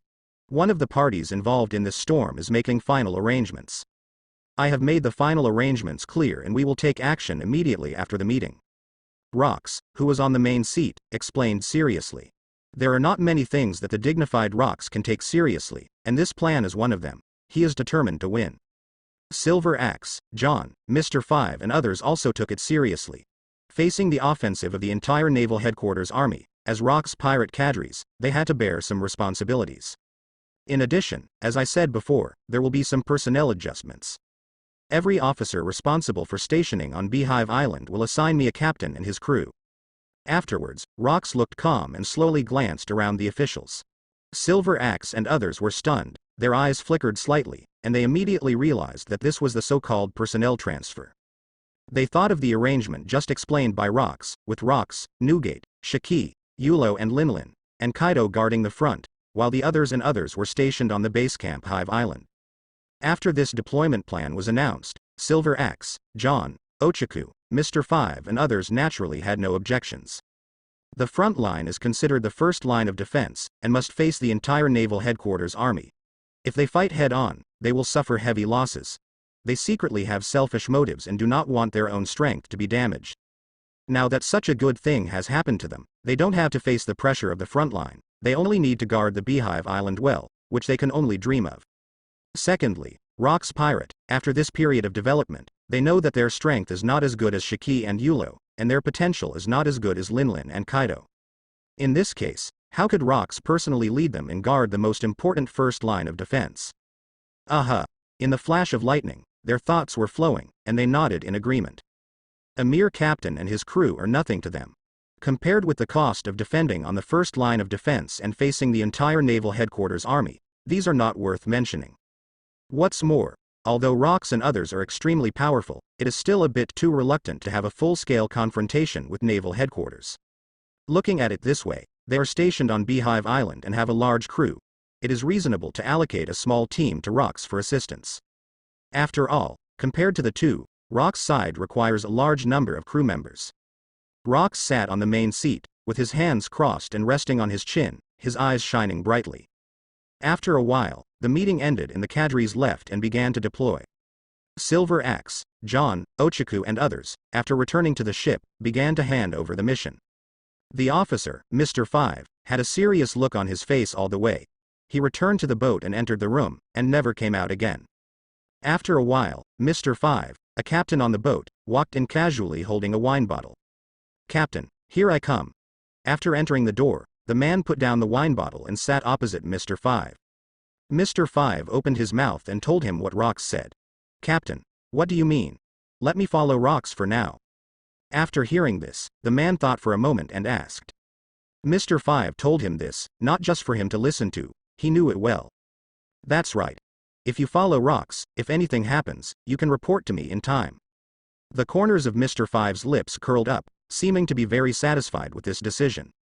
He had this idea as early as when Rox mentioned personnel deployment during the meeting. After all, he is different from Silver Axe, John, Ochaku and others. Although Silver Axe and others have a lot of Shao Juju in their hearts, they all have one premise, that is, they will not betray Rox. But Mr. Point 5 is different. He has already betrayed Rox, secretly reached a deal with Marine Marshal Kong, and has been providing information to Marine. Therefore, his thoughts were different from those of Silver Axe and others. Since Rox asked for the deployment of personnel, he would send the captain in front of him who had been dragged into the water. Wouldn't it be nice if I could get some useful information and make a fortune from trading with Kong? Okay, I get it. The man's eyes flickered vaguely, and after hesitation, he opened his mouth and responded. Even though he was a little reluctant, he still agreed. Mr. 5 was his captain, and he didn't dare to disobey this order. "What are you afraid of? Use your head when doing everything. There are so many people fighting in a melee. Who can notice you? If we really start a war with Marine, you will hide your strength and only find weak ones to fight with, so that the strong ones will not be able to find you." Mr. 5 is also a good person. He noticed the hesitation of the person in front of him at a glance and impatiently gave him advice. In fact, he just talked about the experience he had gained over the years. "The captain is right. Thank you, Captain, for reminding me." The man was worried at this time, but when he suddenly heard Mr. 5's words, he suddenly understood and showed an expression that I understand. "If we can really get useful information, the benefits will be yours." Through words, Mr. 5 drew a big pie, waved his hand, and signaled to leave. "Captain, don't worry." The man was overjoyed when he heard what he said, and after he said his vows, he turned and left. This is what he has been waiting for. In the past, he would always get generous rewards for helping Mr. 5 deliver news. Now, with Mr. 5's reminder and commitment, he feels full of motivation. Mr. 5 sat alone, showing a greedy face, even worse than John. On Beehive Island, after some arrangements, various cadres dispatched teams and rushed to the harbor where the fleet was berthed. Buzz. Buzz. Buzz. The horn sounded, and the three huge main ships slowly sailed out of the harbor. Led by Yulo's ship, The three ships headed towards the entrance of New World, which is the only way a marine must pass. Three large pirate ships were speeding on the sea, with Rock's pirate flag flying on their masts. Rock's officers and captains were concentrated on Yulo's ship, and the rest of the crew were on the other two ships. On the wide deck, Rox glanced at all the captains, his calm and intimidating eyes making everyone afraid to take a breath. When he saw the captain sent by Mr. 5, his eyes flashed with a faint glint, but he still glanced over without changing his expression. Yulo on the side noticed it, rolled his eyes twice, and glanced at the man. It's him. Under Mr. 5. Yulo thought for a moment and then came up with it. After discussing the plan with Rox, Newgate, and Shiki, he wanted to let Yulo understand the situation in the group. Rox told Yulo all the information about the cadres and captains in the group. As for the ordinary crew members, it was not necessary. The person he and Rox were paying attention to was the captain of the cadre Mr. 5. Although he was not the strongest, he was most used by Mr. 5. The captains sent by other cadres are all weak in strength, low in potential, and not reused. However, Mr. 5 is just the opposite, sending his own confidant. Although nothing can be proven now, it is at least worth noting. Haha, wait and see the show. Yulo looked at the cadres, his eyes flashing, and he thought to himself. This so-called transfer staff was also negotiated by them. Now that it is confirmed that the mole is one of the cadres, all suspected cadres are asked to stay on Beehive Island. Rox is not a fool. He knows their Shao Juju, which just suits their needs. They are not needed for this operation anyway. We can also take this opportunity to test them and see if they can dig out the Marine Insider. Now if the Insider wants to obtain information, he can only get information through the captain sent by him. If some people take action, their feet will definitely be exposed under Rock's nose. Of course, this is just an additional plan, and the first one is to take revenge on Marine. The pirate ship sailed for a while and reached the frontline sea area. The ship slowed down and moved closer. At this time, Rock's phone rang. He went to the cabin to answer it, and came out within a moment.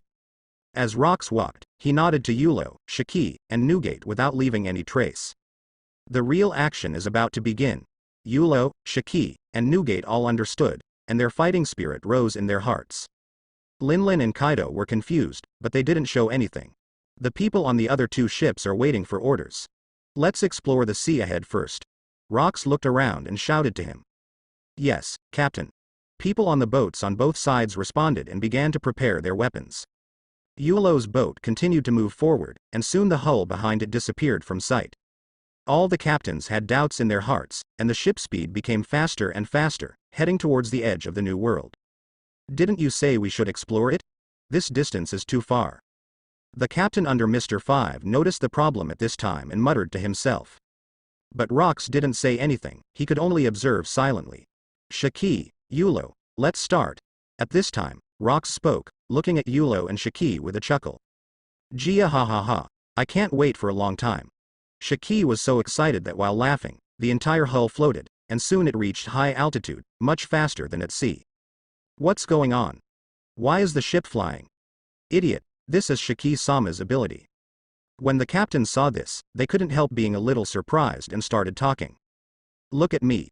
Yulo looked at everyone and smiled, then stretched out his hand and threw out 2 balls of compressed green fire. The next moment, the hull at the rear opened, and 2 metal cannon barrels protruded. Green fire spewed out from them, creating a powerful propulsion force. The speed of the ship increased sharply and flew away at an extremely fast speed. Oh, let me go, this is too fast. We are getting further and further away from the defense line. Where are we going? Don't ask what you shouldn't ask, just follow the captain and the officers. The sudden acceleration caused a few of the weaker ones to stumble, while the others were also puzzled and started talking about it. As for Mr. 5 Feet's subordinate, his expression suddenly changed, realizing that the situation had changed. Young men, I think you all know the news about Naval Headquarters dispatching all troops. Rox saw this, raised the corners of his mouth slightly, and then shouted to everyone. After this sound, all the pirates fell silent. This operation to behead the celestial dragons is just a pretense to divert the tiger away from the mountain. Now that the Naval Headquarters is empty of combat power, we went to destroy Marine's lair. Rox looked at everyone with a half smile and revealed the true goal of the action. The pirates were stunned, but they immediately reacted and were as shocked as if they had been given blood. Ha ha ha ha. Attacking the naval headquarters is more exciting than publicly beheading the celestial dragons. I didn't expect this to be our action. The current naval headquarters is vulnerable. Captain Rox is so powerful, he makes Marine spin around, ha ha ha ha. Everyone was excited, gearing up, and screaming. Seeing this, Rox and others turned around and entered the room on the ship. In the room, Rox, Yulo, Shiki, Newgate, Linlin, Kaido, 6 people were sitting around. After Rox explained to Linlin and Kaido, they understood. Naval headquarters, Kaido gripped the mace tightly, fighting intent burning in his eyes. Rox, Yulo, Shiki, and Newgate released observation hockey, covering the entire ship, and any disturbance could not be hidden from them. The captain is right. Fortunately he let me come. Outside the cabin, Mr. 5 Feet's men had solemn expressions and their eyes kept flickering. If they didn't know such important information and didn't trade it to Marine, their financial path would probably be cut off. Fortunately, Captain Mr. 5 sent him here, and he had to find an opportunity to tell Captain Mr. 5 the news. He stood there with his thoughts in doubt, hiding himself by acting just like everyone else. After a while, the others were still chatting happily.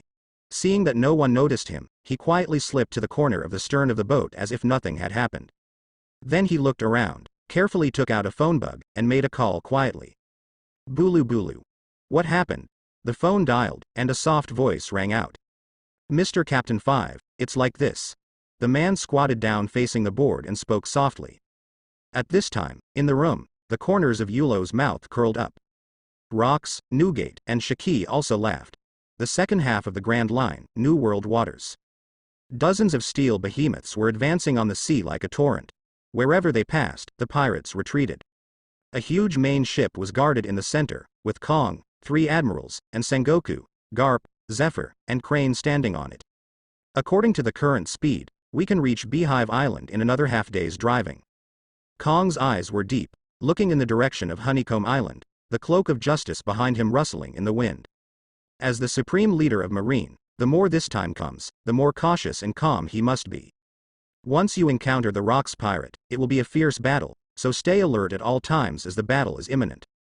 Sure enough, a soldier walked over quickly. Marshal Kong, generals, according to the information from the spies, there is a defense line set up by Rox pirate in the middle of the route between the Grand Fleet and Beehive Island. It is about half a day away from the fleet's position.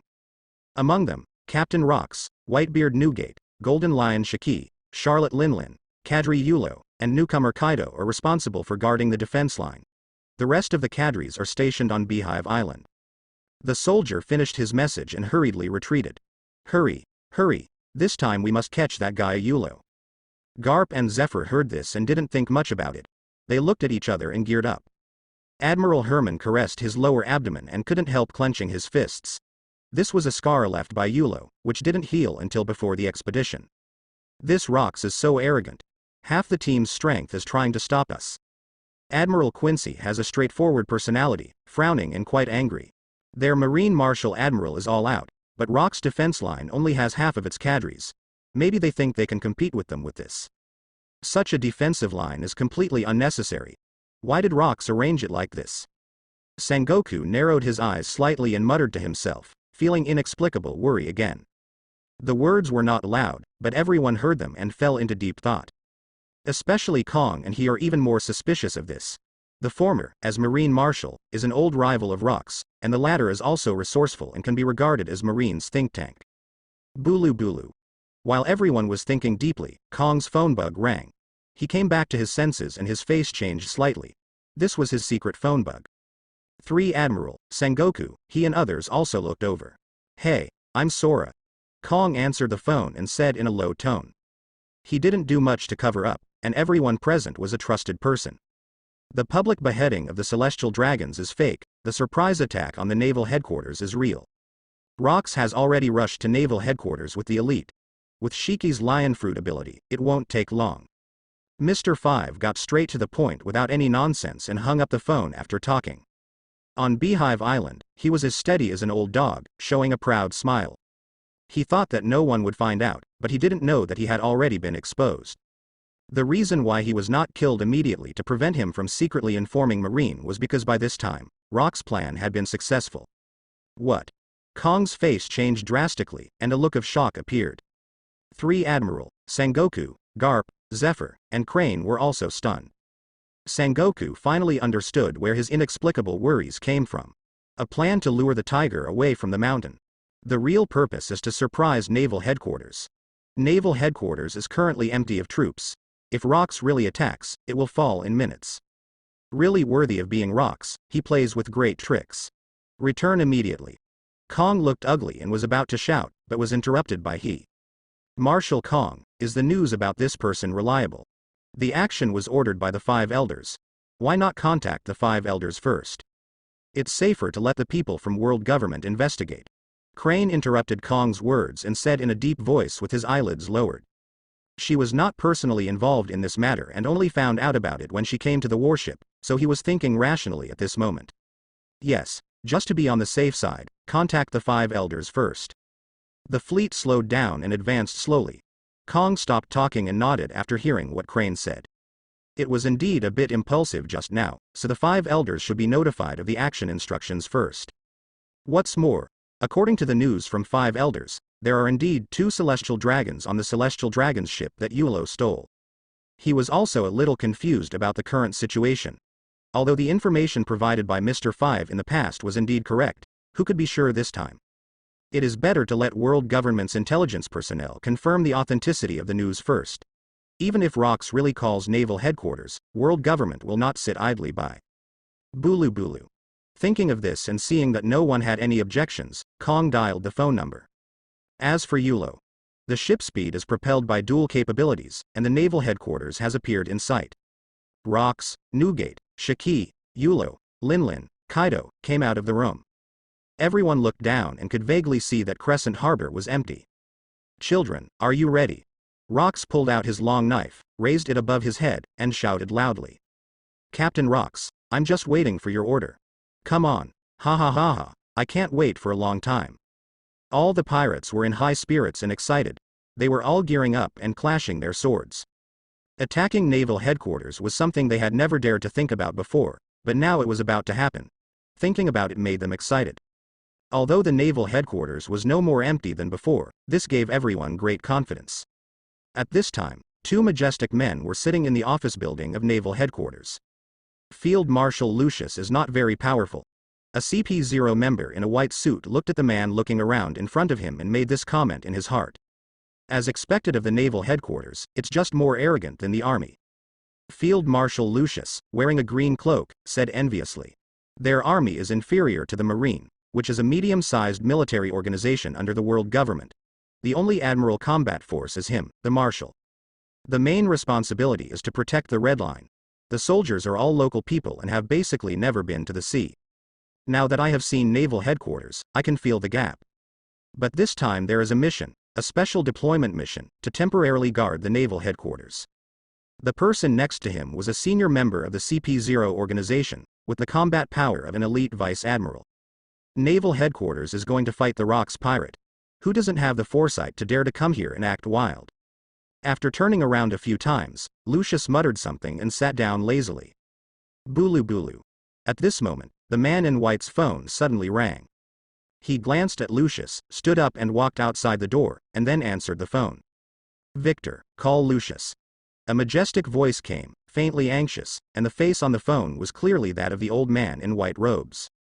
The old man in white robe knew how strict CP0 was and said this. Yes. Victor spoke concisely, returned to the room, and sat next to Victor. Yo, Lucius was surprised. He was about to joke, but when he saw the phone bug, he swallowed his words and became serious. I didn't expect it to be Lord 5 Elders, and I almost got offended. I miscalculated. Kong sent news that Rox will surprise Naval Headquarters. I have sent people to check if there is anything unusual over there. The old man in white robe asked directly, his voice was extremely solemn. If this news is true, then Naval Headquarters is in danger, and more importantly, the face of the world government. When Lucius and Victor heard this, they stood up. Lucius was shocked. If the 5 elders weren't there, he would have shouted out. This is not true, this is not true, he kept praying in his heart. It's not easy for him to go to sea once, but don't let him become extremely happy and sad. Victor also looked shocked. If the Rox pirate came, he wouldn't be able to defend even 10 of them. Thinking of this, the two hurriedly came outside and released observation hockey. They were relieved when they found that there was nothing abnormal. Huh. Sir, there is no. The two looked at each other and couldn't help but breathe a sigh of relief. But just as they were talking, the sun suddenly became dazzling, and the two of them looked at each other in unison, their expressions instantly becoming horrified. The clouds in the sky suddenly dispersed, like a canyon in the sky, and a sword energy rushed straight down, falling from the sky and striking the office building. Boom. The entire office building was separated, and collapsed one after another under the powerful impact, with debris flying. Lucius and Victor were unprepared and were blown away by the sudden airflow. At the critical moment, the two used moonwalk to stabilize their bodies. However, Victor's phone bug has fallen into the ruins. At this time, the phone kept ringing, and the old man in white robe even roared. Hey, Victor, Lucius, talk. What's going on? What happened? Damn. The old man in white robe kept asking questions, but there was no response. Thinking of the loud noise just now, the old man in white robe realized that Rock's pirate was really coming.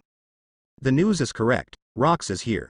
He put down the phone weakly and shook his head at the four old men. The naval headquarters still needs to be protected. The five of us haven't taken action in a long time. It seems that we are going to have some activities this time. The old man headed by five elders pushed up his glasses, his voice revealing deep helplessness. They really never imagined that the real purpose of Rox causing such a big fuss was to surprise naval headquarters.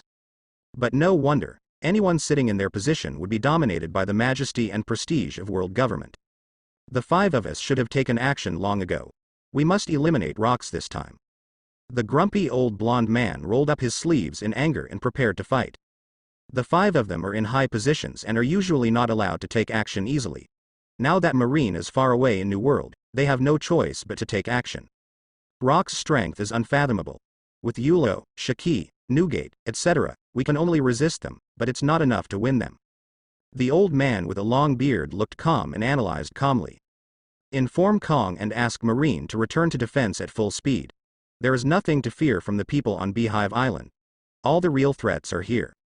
We must hold Rox down until Marine comes back. He will be unable to fly.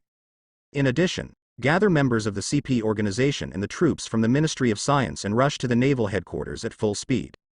The bespectacled old man squinted his eyes and thought for a moment, then quickly issued a series of combat instructions. Rox's action was unexpected, but it was also an opportunity. Now that Rox is here, he must be eliminated at all costs. The remaining four old men looked at each other without any opinions. The next moment, the figures of the five people disappeared in an instant. Naval headquarters, the remaining soldiers left behind, quickly rallied together.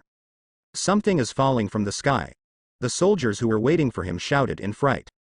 Sure enough, it's in the sky. Is it about to attack? Lucius and Victor stared solemnly at the landing giant ship. The pirate flag on the mast was both eye-catching and flamboyant, and no one dared to look directly at it. Young boys, get down and start the fight. Rox looked fierce and pointed a knife in his hand. The pirates stared at the naval headquarters and couldn't help but become crazy about it. Gia ha ha ha. How about Lousy's slashing attack? It doesn't taste good. Golden Lion Shaki took the lead and jumped down, his face full of arrogance, and his laughter echoed throughout the naval headquarters. Immediately afterwards, Rox, Newgate, Yulo, Linlin, and Kaido walked down one after another. Various captains and a large number of crew members followed closely with weapons in hand. Rox, this is naval headquarters, retreat quickly. Victor's face was ugly.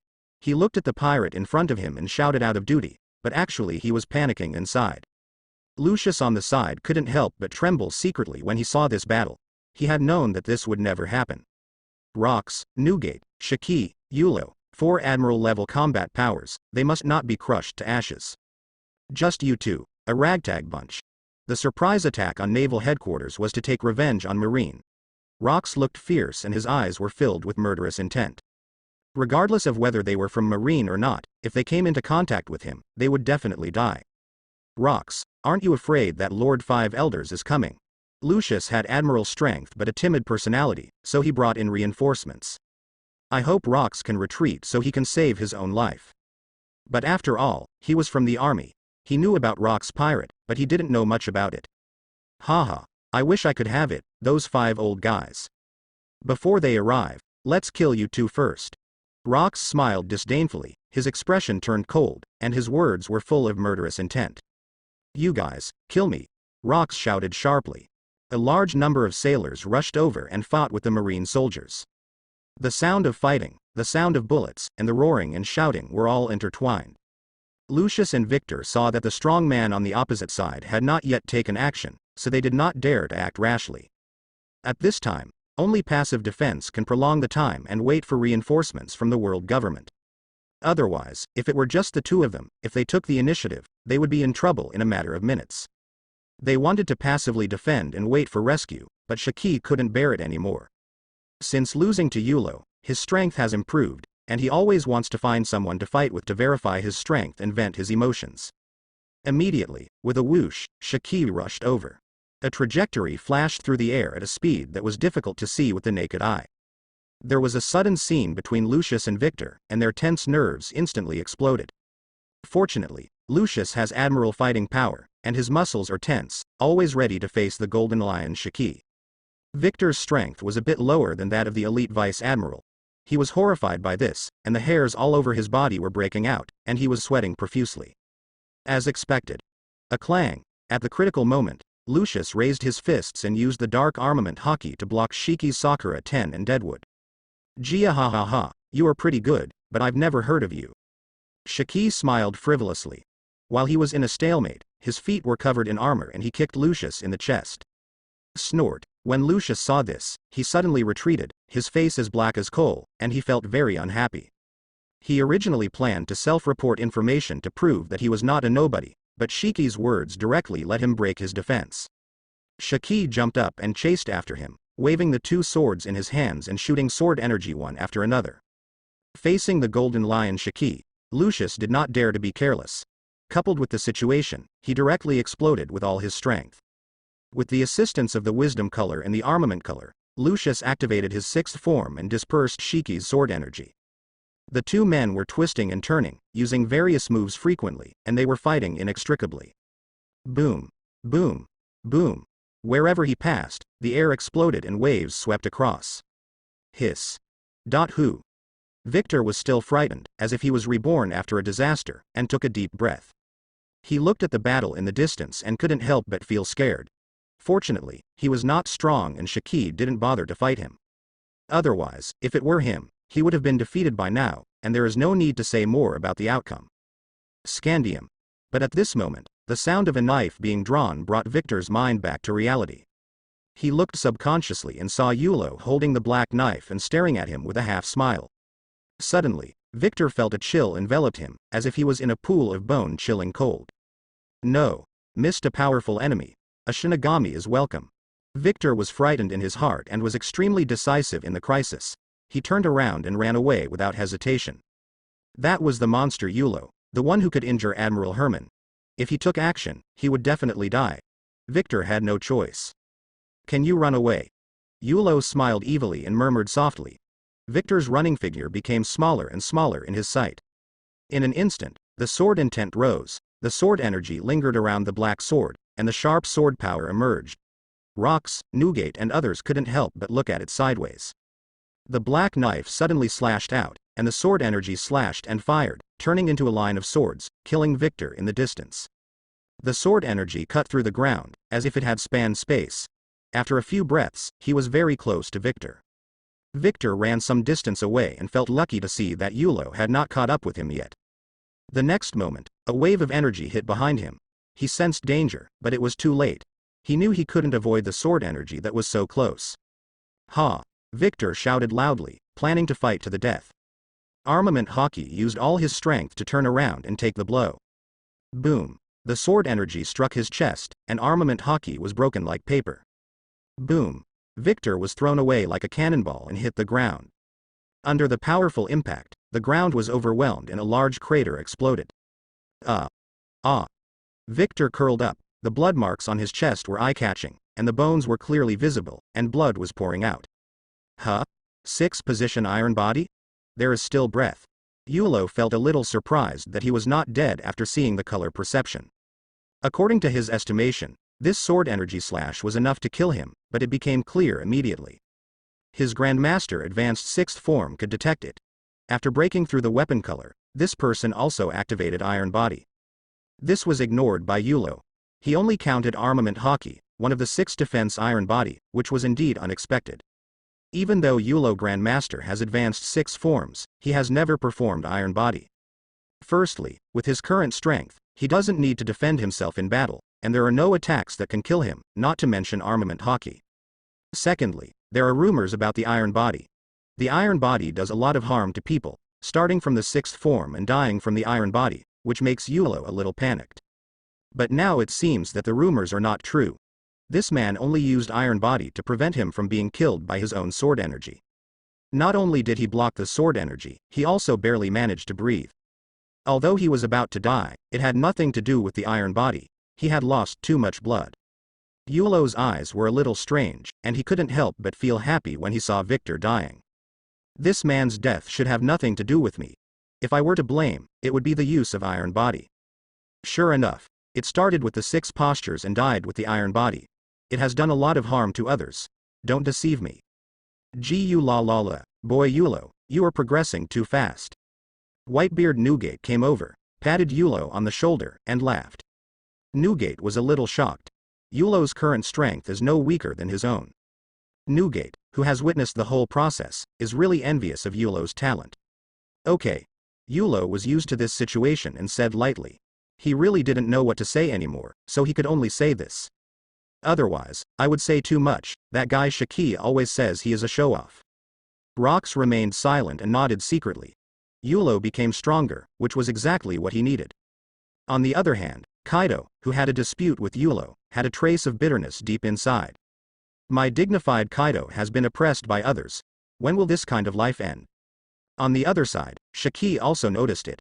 Although he had already suspected it, he couldn't help being shocked. No matter how much he improves, Yulo is always one step ahead.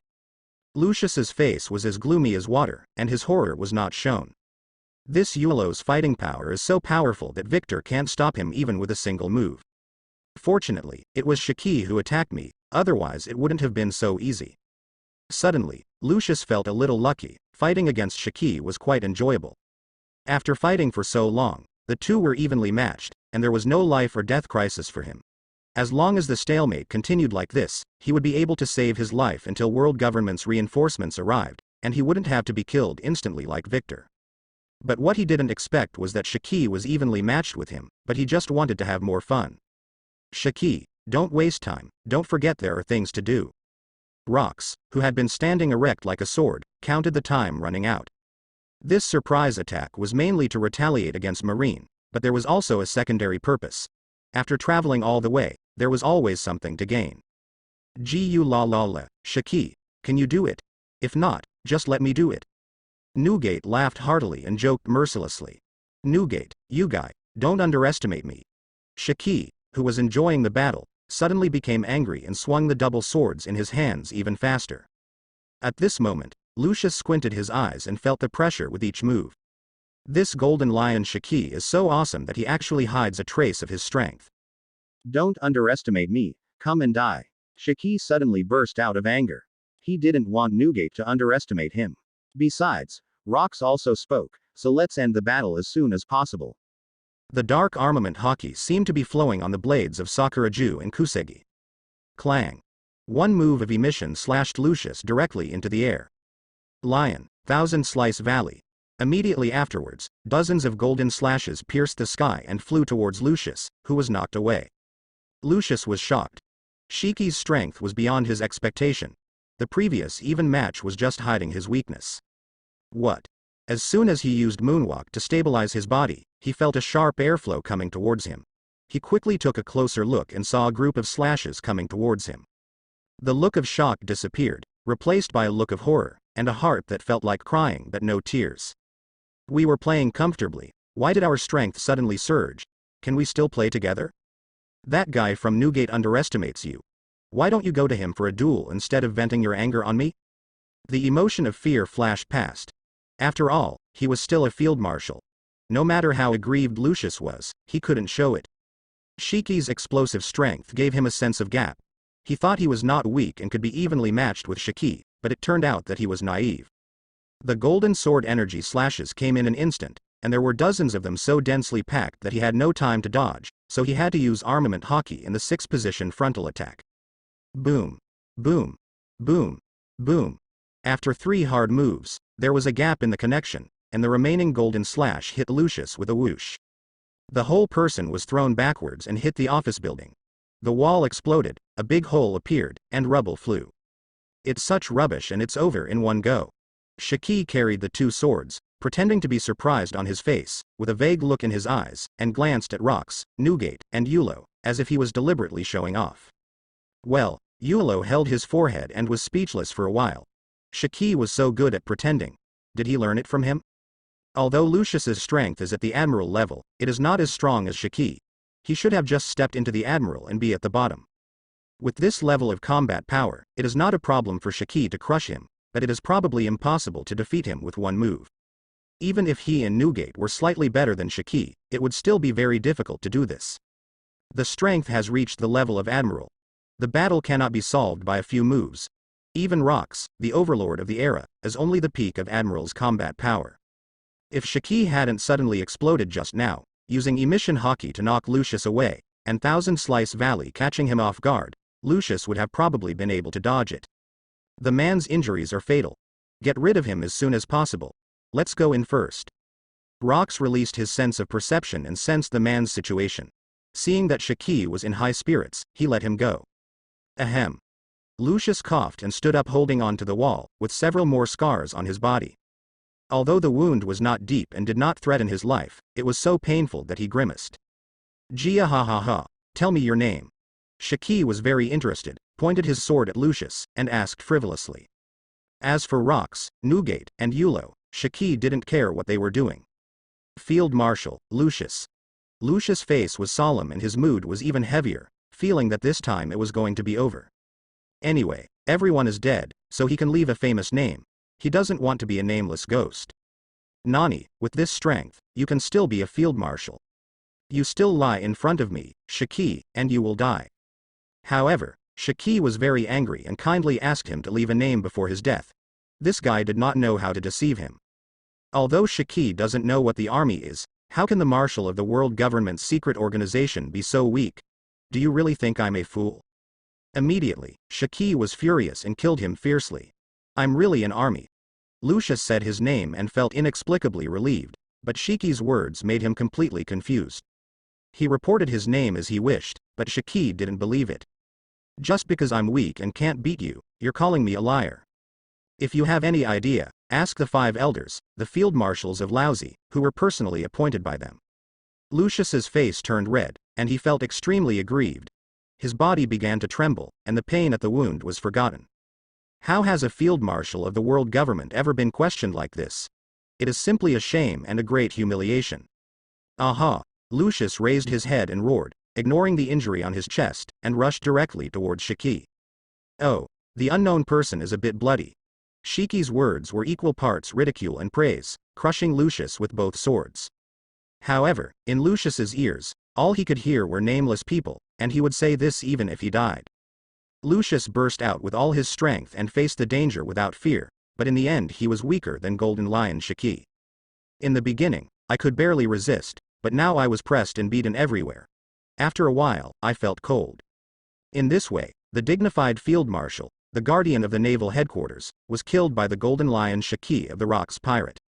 Until his death, Shiki did not believe that this man was a real field marshal. On the other side, Rox, Newgate, Yulo, walked into the naval headquarters office building. Linlin and Kaido, following Rock's orders, stayed outside to observe the situation. In the office building, the 3 of them acted separately. Newgate searched the warehouse of naval headquarters to see if there was anything good. Rox travels to the classified archives at naval headquarters, where there is information he's always wanted to know. Yulo smiled mysteriously and released observation hockey to cover the naval headquarters, locking the offices and residences of the Marshal and the 3rd Admiral. Rox, Newgate, Yulo and Grandmaster Observation Hockey acted extremely quickly.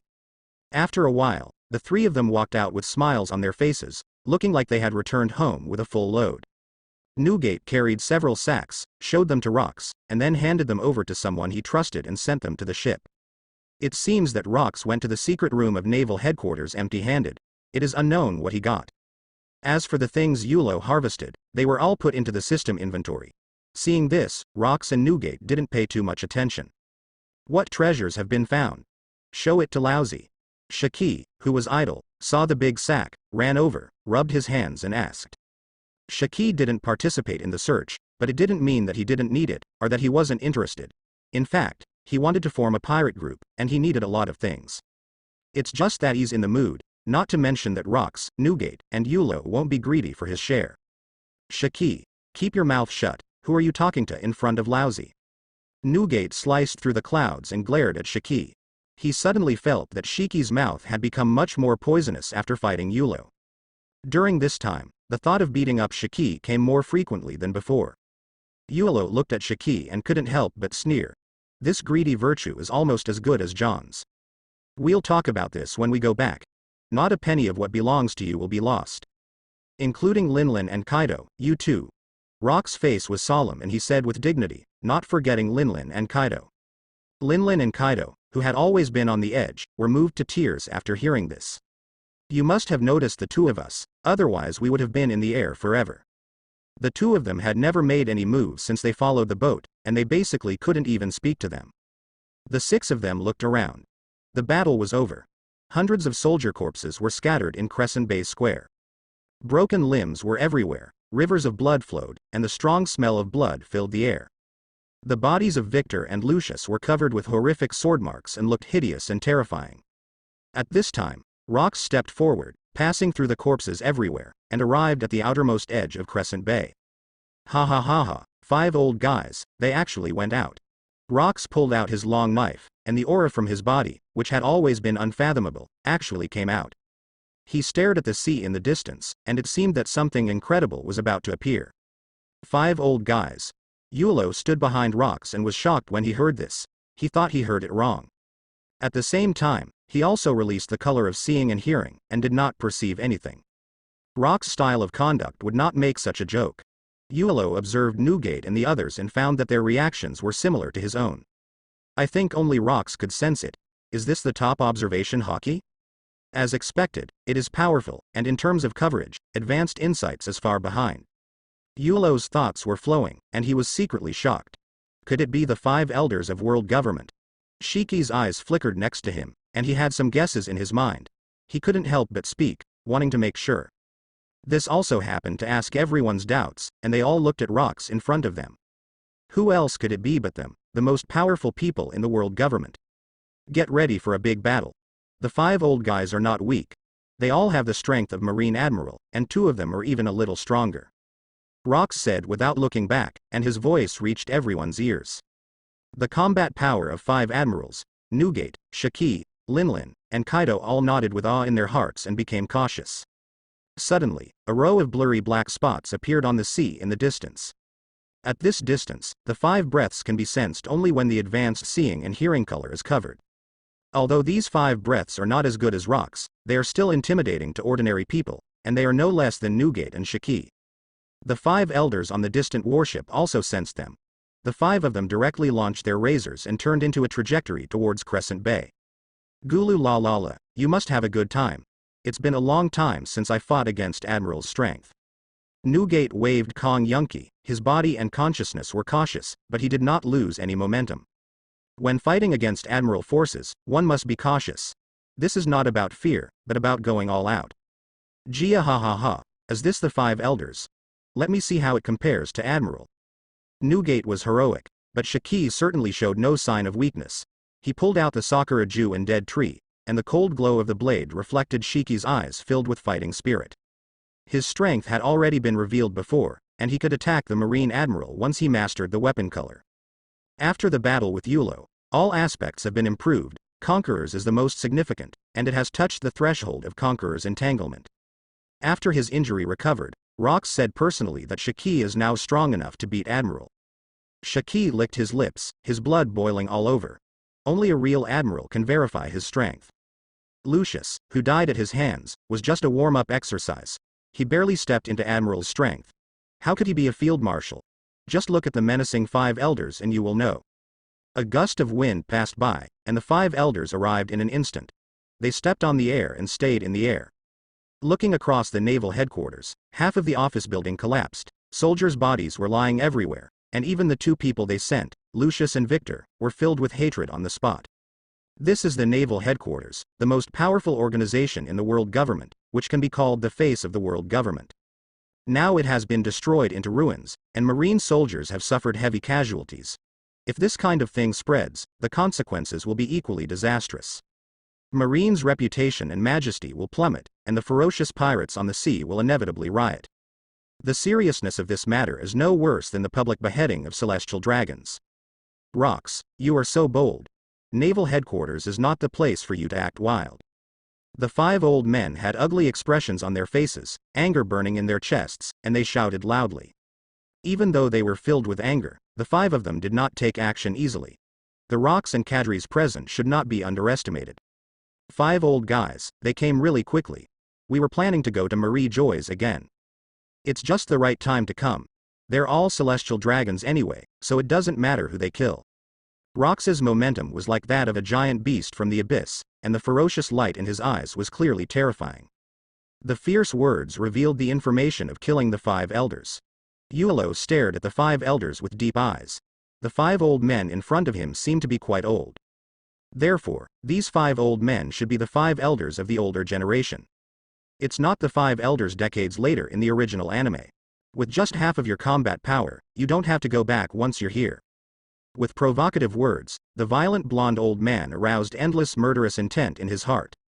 They are not afraid of anyone except Rox, but even Rox has to face the difficulties this time. As long as Rox can be eliminated, the remaining cadres are nothing to worry about, and it is worth paying a high price. At the same time, all the battleships in the row accompanied by the 5 elders landed. A large number of CP organization members and a few scientific force soldiers came towards the pirates. CP is indeed a secret organization of the world government. There are no strong members, but there are also no weak ones. Their strength is at a medium level.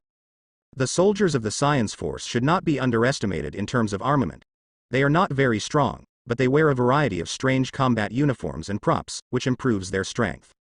Kids, kill them, they're a bunch of rabble. Rox was confronting the 5 elders. Upon seeing this, Newgate shouted and issued a battle order. Yulo and Shiki were also dismissive, not paying any attention to their appearance. The overall strength of this group of CP members and scientific troops seems to be quite strong, but if they want to take down a group of pirates, they are still a bit unsatisfied. They were all Rox, an elite crew selected for the attack on naval headquarters. Despite the small number of people, there are more than 20 captains, and the rest are all veteran crew members. Sure enough, as soon as Newgate finished speaking, the group of pirates immediately began to charge.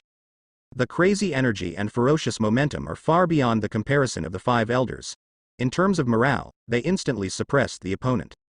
The 2 sides quickly fought together, with constant gunshots and swords, and the scene was once tragic. Haha, just awful. Rox smiled disdainfully, slowly raised the long knife, and the momentum around him began to rise. The 5 old men were extremely cautious, and their expressions changed when they saw this. No, Rox, it's time to take action. The 5 old men looked at each other secretly, and the leader with glasses nodded cautiously. They had already discussed the strategy for the battle on the road. This stare down is precisely for the purpose of starting to implement the strategy. The next moment, the blonde old man and the old man with glasses shot towards the charging Rox. This is the strategy of the 5 old men. At least 2 of them must contain Rox so that the other 3 can block it, Newgate, Shiki, and Yulo. After all, Yulo and the 3 are admiral combat forces, and each one will become a variable. Only by containing them all can they delay time.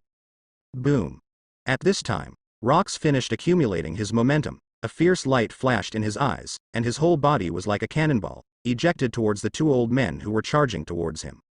In an instant, the 3 people collided fiercely in the air, destroying the world with every movement of their hands and feet, erupting with earth-shattering power. But Rox, alone, actually had an inextricable fight with the 2 old men.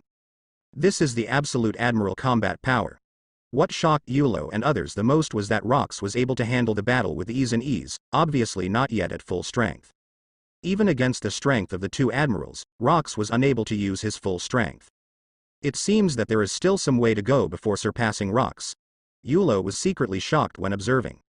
At this moment, the long-lost system prompt sounded in his mind.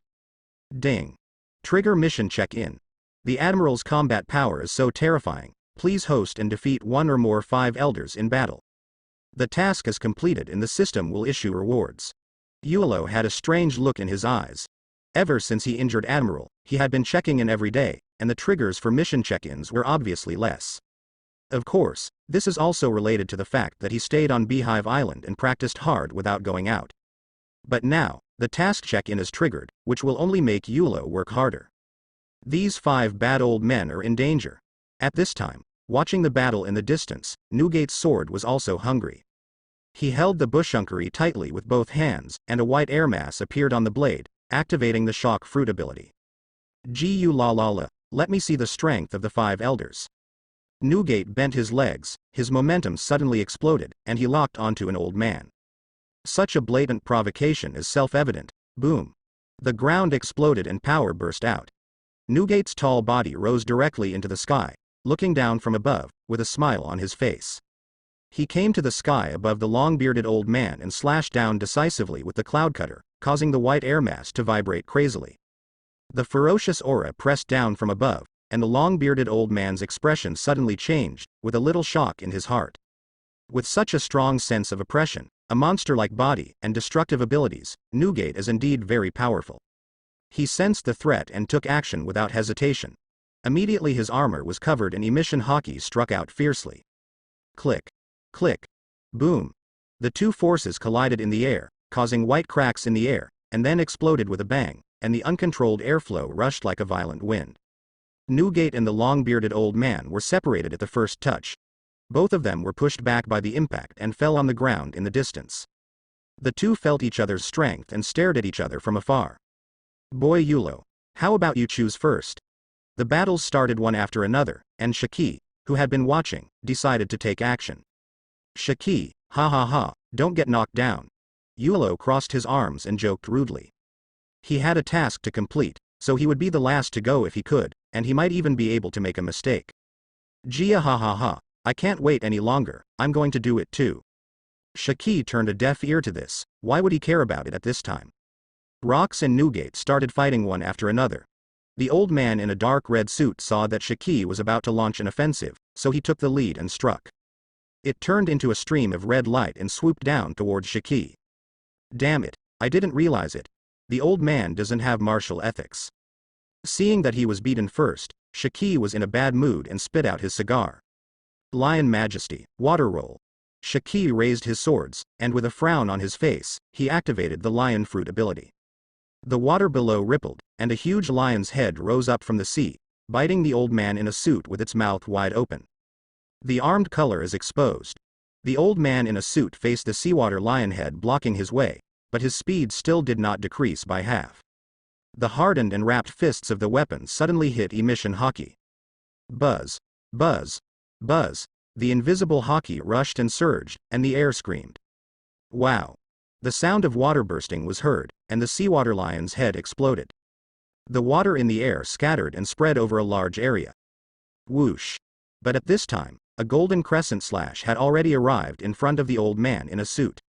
The old man in a suit, who was advancing at a high speed, couldn't help but look frightened, but not panicked. This golden slash was caught off guard, but that was all. The figure of the old man in a suit struck horizontally in the air. He used the 6-style moonwalk to flip through the air. 6 moves. Tempest kick, cutting skills. The energy on the right foot is concentrated, and it quickly rubs against the air, producing a white slash formed by the convergence of airflow and energy. This kind of slash using the 6-position physical technique is not as pure as the slash triggered by the sword, but it is equally powerful. The old man's right foot hit the golden slash, a steady stream of power emerged, and the golden slash shattered. Bang. The right foot that smashed the slash did not slow down at all, and he drew a slash along the way.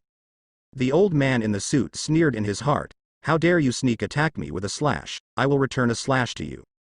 Gia ha ha ha, it turns out he is a strong individual artist. Shiki arched his body and laughed, crossing his swords to block the slash. The next moment, the figure of an old man in a suit came to Shiki. The moment he landed, Shiki said nothing and the lion fruit ability activated. Lion Majesty, earth coiling. This time, clods of earth and gravel rose up from the ground, and 3 lion heads surrounded the old man in a suit. When the old man in the suit destroyed the lion's head, Shiki had already rushed over quickly. When the lion's head was broken, the two were directly entangled. One side is full of sword energy, and the other side is powerful with physical skills. Regardless of sword energy or physical skills, the attack is mixed with emission hockey. Clang! Clang! Clang! Sparks flew from the collision between the famous swords Sakuraju and Deadwood and the fists and kicks of the old man in the suit. Between attack and defense, the surrounding air trembled, the ground was uprooted layer by layer, and there were traces of destruction everywhere. A series of battles broke out, and Yulo, Linlin, and Kaido, who were standing where they were, had already retreated to the side. The only old man in white robes left in the air kept staring at the 3 of them. Between the 2 sides, you stared at me and I stared at you. Under the gaze of the white-robed old man, Yulo didn't care. Linlin and Kaido were always vigilant. However, while being alert, his eyes were also full of desire, which was the desire for battle and the desire for Admiral's combat power. Linlin, Kaido, you too, do you want to give it a try? Suddenly, Yulo's eyes rolled and he thought of a great idea. Look at these 2 idiots, they have simple minds, well-developed limbs, no strength, and they want to be abused. It's better to let them try it first. He just has the opportunity to observe the strength of 5 elders in rocks. Us. As soon as these words came out, as expected, Linlin and Kaido were stunned for a moment and then reacted immediately. Linlin's current strength is almost at the peak of Vice Admiral, but he has been unable to break through. He is at the bottom among the cadres. Kaido is a bit worse. He only has the strength of the elite Vice Admiral, which is about the same as Zephyr's strength when robbing the Heavenly Gold. After all, he has not yet obtained the ability of the fish fruit and blue dragon form. They thought Yulo was going to do it, but they didn't expect that he would give them a chance to try his hand. They will not let go of such a good opportunity, it is the time to hone themselves. What's more, with their pervert body and extraordinary self-healing ability, even if they are injured, it will not be fatal and they can recover in a short time. Okay, let's give it a try and see Admiral's combat power. There are not many opportunities like this. Linlin and Kaido looked at each other and pondered for a moment, then said with eagerness to fight. If you lose, just withdraw. Yulo remained calm and nodded slightly, exuding a sense of force. He has not been in the group for long, but he is so powerful. In front of those who are weaker than him, Linlin and Kaido, he still has to maintain his strength. The 2 of them made up their minds and took a step forward, ready to take action. Yulo stood in the back with a calm expression, but he was laughing secretly in his heart. With the strength of the 2 of you, you still want to see the Admiral's combat power. I really don't know where the confidence comes from, that is, I have not experienced the Admiral's combat power. Anyone who has seen the horror of the Admiral's combat power will not make such a decision. But I can see Admiral's combat power, but the price is a bit high. The only remaining old man in white robe couldn't help but feel confused when he saw Linlin and Kaido. What's the point of 2 weaklings standing up? Could it be that you want to take action? Take action against me? The old man in white robe shook his head and laughed. He had not fought for too long and was a little too nervous. The strength of these 2 people is okay, but they have not reached the Admiral level, and they are completely insufficient in front of him. There must be nothing wrong with their minds, how dare they take action against themselves? However, just when the old man in white robe was thinking, he shook his head and laughed. Kaido below suddenly struck out, his tall and strong body carrying the mace in his hand, and hit him on the head. Thunder 8 trigrams. The mace was covered with armament hockey, its jet black spikes gleaming. Kaido doesn't show off his weapons, but with his taijutsu, just by hardening and entangling him, he looks fierce. As Kaido took action, Linlin followed closely behind, drawing out his long knife boldly. Wei Guo. The giant sword energy burst out of the air and arrived in front of the white-robed old man at the same moment as Kaido. Nani. The white-robed old man was thinking about it when he was suddenly attacked and immediately turned pale with fright. He really took action. Why is it different from what I thought? Admiral, a strong man, reacted so quickly. He hurriedly displayed his weapons and barely blocked 2 waves of attacks. However, he still took a few steps back. After all, he was a little hasty and caught him off guard. These 2 bastards are simply looking for death. After the shock, there was endless anger. Being provoked by 2 weaklings was no different from humiliating him. It seems that there is something really wrong with my brain. In this case, don't blame me for being rude. On the contrary, Kaido, who was ejected, returned to Linlin. The two looked at each other and smiled. The meaning was self-evident, and they did not expect that they could actually make Admiral take 2 steps back. At this moment, Linlin and Kaido were instantly confident. The two of them took action again, ejecting directly into the air and charging straight towards them. Yulo below saw this and couldn't help but cover his eyes. Even Shiki and Nugate, who were fighting in the distance, couldn't help but look sideways when they heard the movement here. They didn't know the reason, but they were really shocked when they saw Linlin and Kaido being so brave. Thunder 8 trigrams, thunder, fire. Linlin and Kaido attacked from both sides, their momentum even more fierce than before.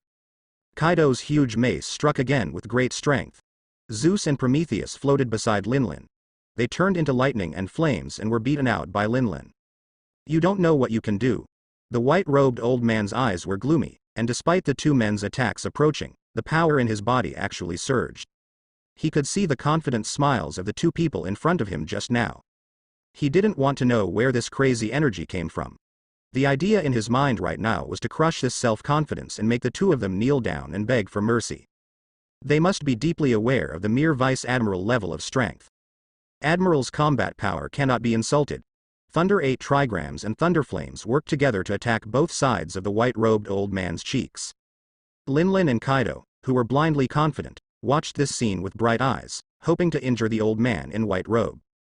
However, their idea is simply ridiculous. It's over, it's over, it's over. Yulo stood below, shaking his head repeatedly and muttering, but looking gloating. Linlin and Kaido, one wants to have a child with him, and the other provoked him before. Now if they mess with each other, they won't blame me. The old man in white robe sneered in his heart, looking at their expectant eyes. He must give them a hard blow to let them know their gap. At this thought, the white-robed old man's body shook, and the armament hockey in his body exploded. There seemed to be an invisible barrier around him, and the offensives of Thunder 8 trigrams and Thunderflames were all resisted. Boom. Boom. Then, 2 explosions and ferocious impact dispersed the 2 attacks. What? Unscathed. The attack was dispersed. Linlin and Kaido's eyes widened, and they were unsteady and almost fell. An unexpected scene shocked their minds. They couldn't figure out why this was happening. Just now, they had beaten the old man in white robes so hard that he took 2 steps back.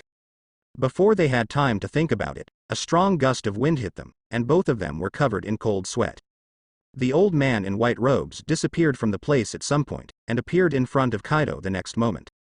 Try my finger pistol. A finger-covering armament hockey suddenly pressed against Kaido's abdomen. How is it possible, so fast? Kaido's expression froze, but inside he was horrified. His observation hockey was not aware of it at all. Puff.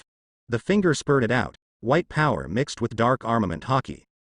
It directly penetrated Kaido's waist and abdomen, and a striking blood hole appeared, and blood spurted out. Ah! Kaido screamed, flew backwards, and fell to the ground in a panic.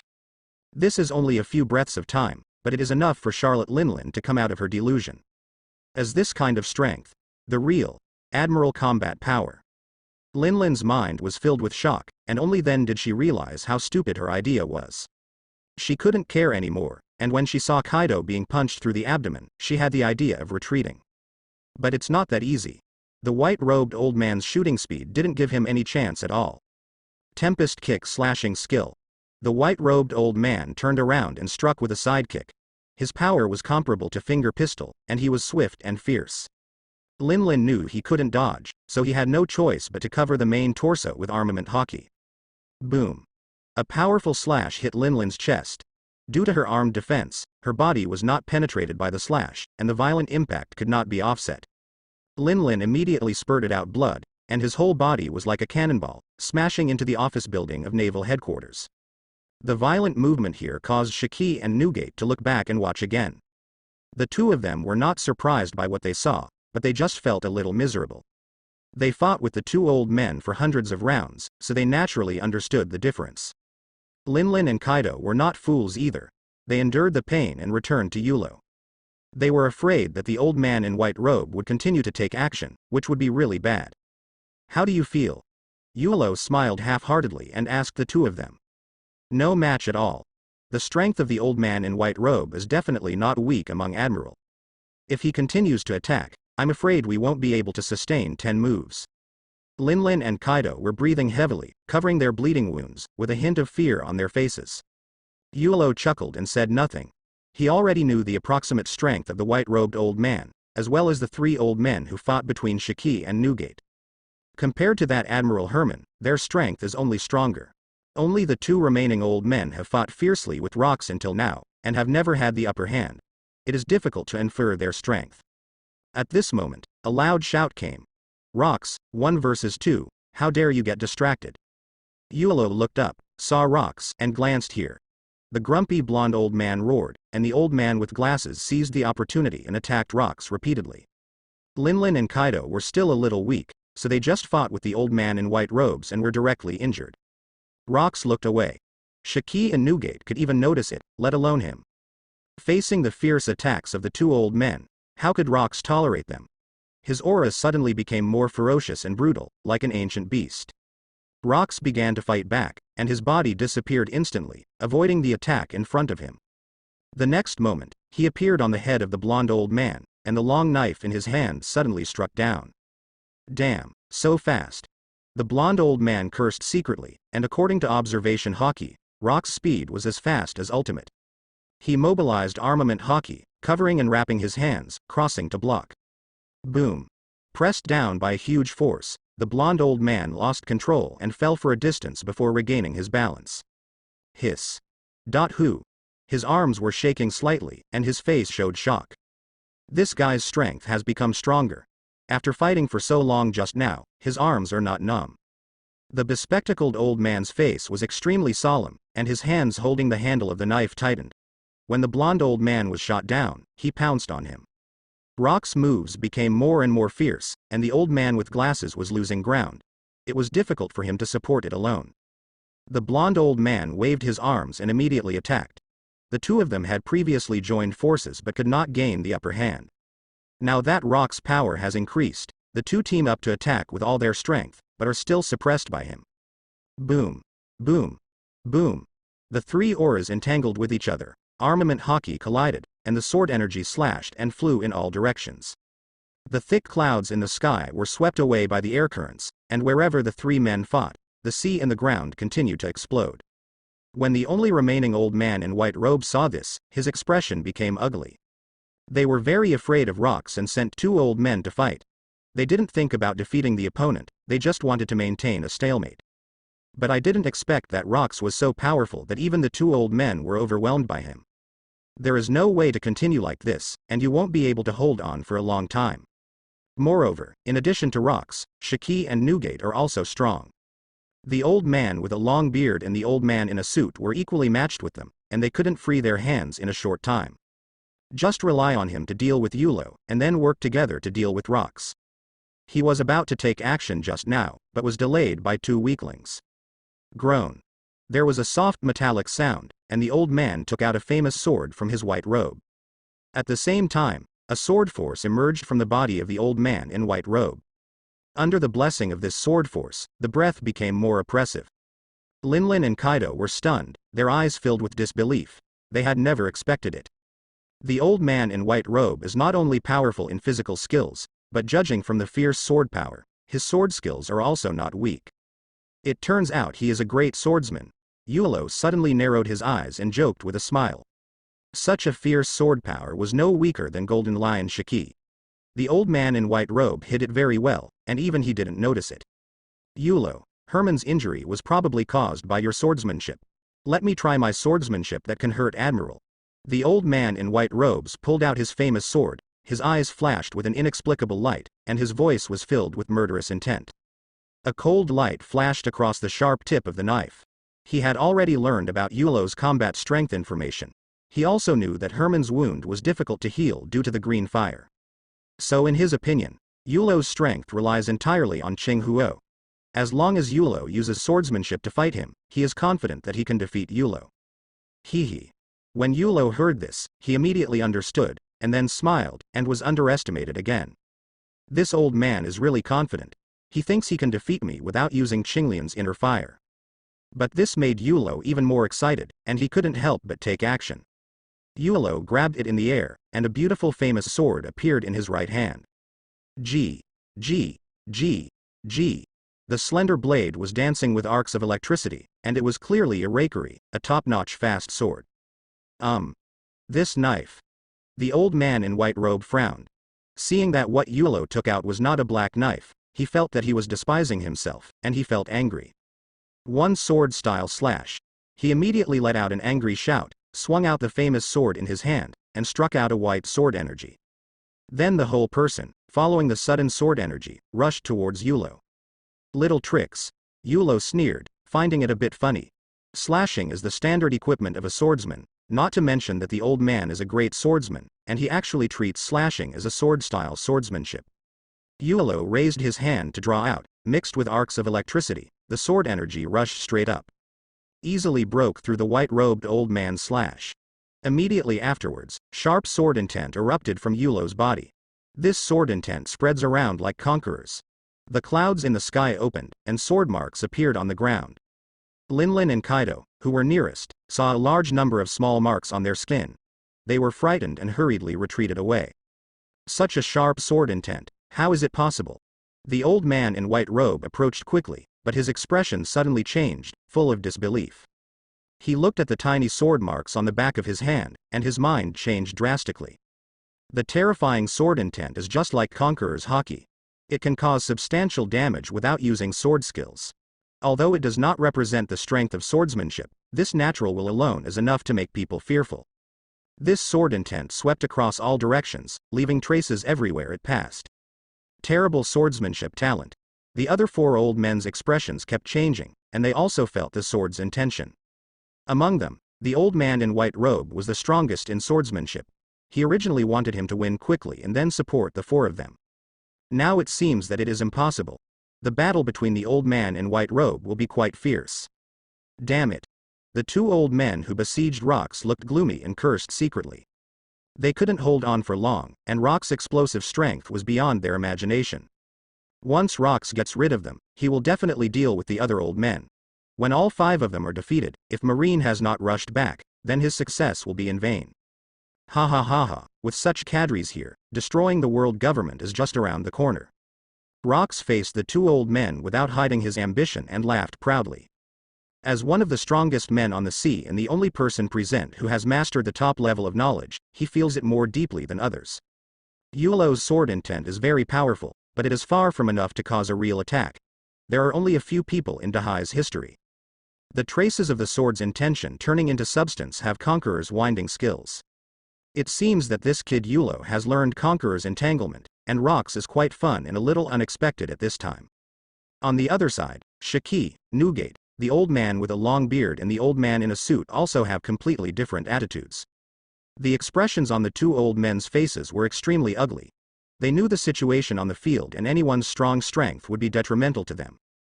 Gu la la la, old man, you are distracted. While Newgate was surprised, he was still wary of the long-bearded old man. Seeing him looking at Yulo, Newgate seized the opportunity and slashed Kong Yunki down vertically, and the long-bearded old man hurriedly blocked it. Gia ha ha ha, Yulo is awesome. During the Shiki battle, he was shocked for a moment and then came back to his senses. At the same time, I thought to myself, I will ask Yulo for advice when I go back.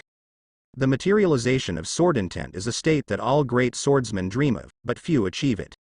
Now that this person is around, maybe he can achieve it. Now that the battle has begun, Yulo will not hold back. Just when everyone was shocked, Yulo was already fighting fiercely with the old man in white robe. Let me see the real Ito Ryu, Thousand Slice Valley. Yulo used Shiki's signature swordsmanship, and countless thunder and lightning sword energy overwhelmed the sky, covering the white-robed old man and cutting off his retreat. The famous sword in the white-robed old man's hand was dancing wildly, and a large number of slashes were shot out, while his figure kept retreating. Boom. Boom. Boom. The sword chi collided with each other. The sound of explosions resounded in the sky, and a rain of sword chi appeared in the sky. Yulo activated his razor and turned into a flash of lightning, passing through the rain of sword energy and chasing the old man in white robes. If the old man in white robe runs away, who will Yulo fight with? In an instant, the lightning arrived, and the tip of Reikiri's knife appeared, stabbing the white-robed old man's chest.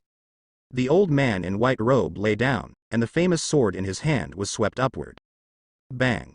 The two swords touched, the sound of swords sounded, and the sharp sword energy burst out. Rakery was swept away. Yulo's arms were dancing wildly, and the sword's cold light mixed with electric light streaked through the air. The old man in white robe adjusted his figure, his expression solemn but unhurried. Clang. Clang. Clang. Although he kept retreating, every sword he swung was able to block the incoming rakery. The two of them walked quickly on the ground, and the land they passed was full of cracks. This Yulo, his close-range swordsmanship is actually so powerful. The old man in white robe had serious eyes and seized the opportunity to escape.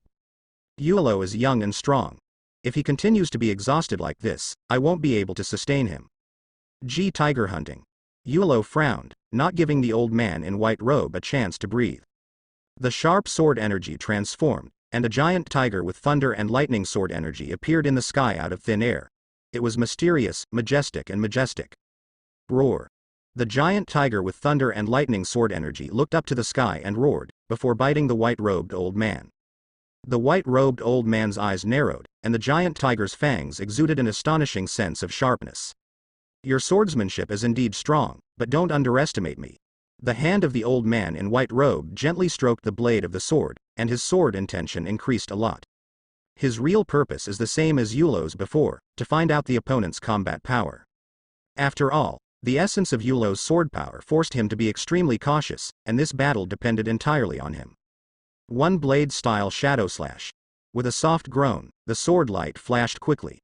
The white-robed old man was still on the spot, but the sword energy had already cut through the thunder and lightning giant tiger. Hu Shou's thunder and lightning sword energy was broken into two pieces in the middle and dissipated in the air in the blink of an eye. The shadow sword chi didn't consume much, and the speed was still as fast as ultimate, as if it cut through the space and went straight towards Yulo. Oh? It's interesting. Yulo sighed and raised his eyebrows, feeling a little surprised. This shadow slash move aroused his interest. Even after he calmed down, the old man in white robe really worked hard to defeat him. Even though he is so powerful, he still pretends to be losing ground to test his own strength. Haha, it's all in vain. The strength I used is just for you to see. Deep down in his heart, Yulo sneered at this. He held rakery horizontally in his right hand and turned the blade upward.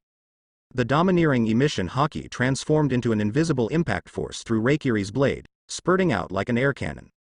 In an instant, a large amount of airflow gathered in front of Yulo, forming an airflow Uzumaki.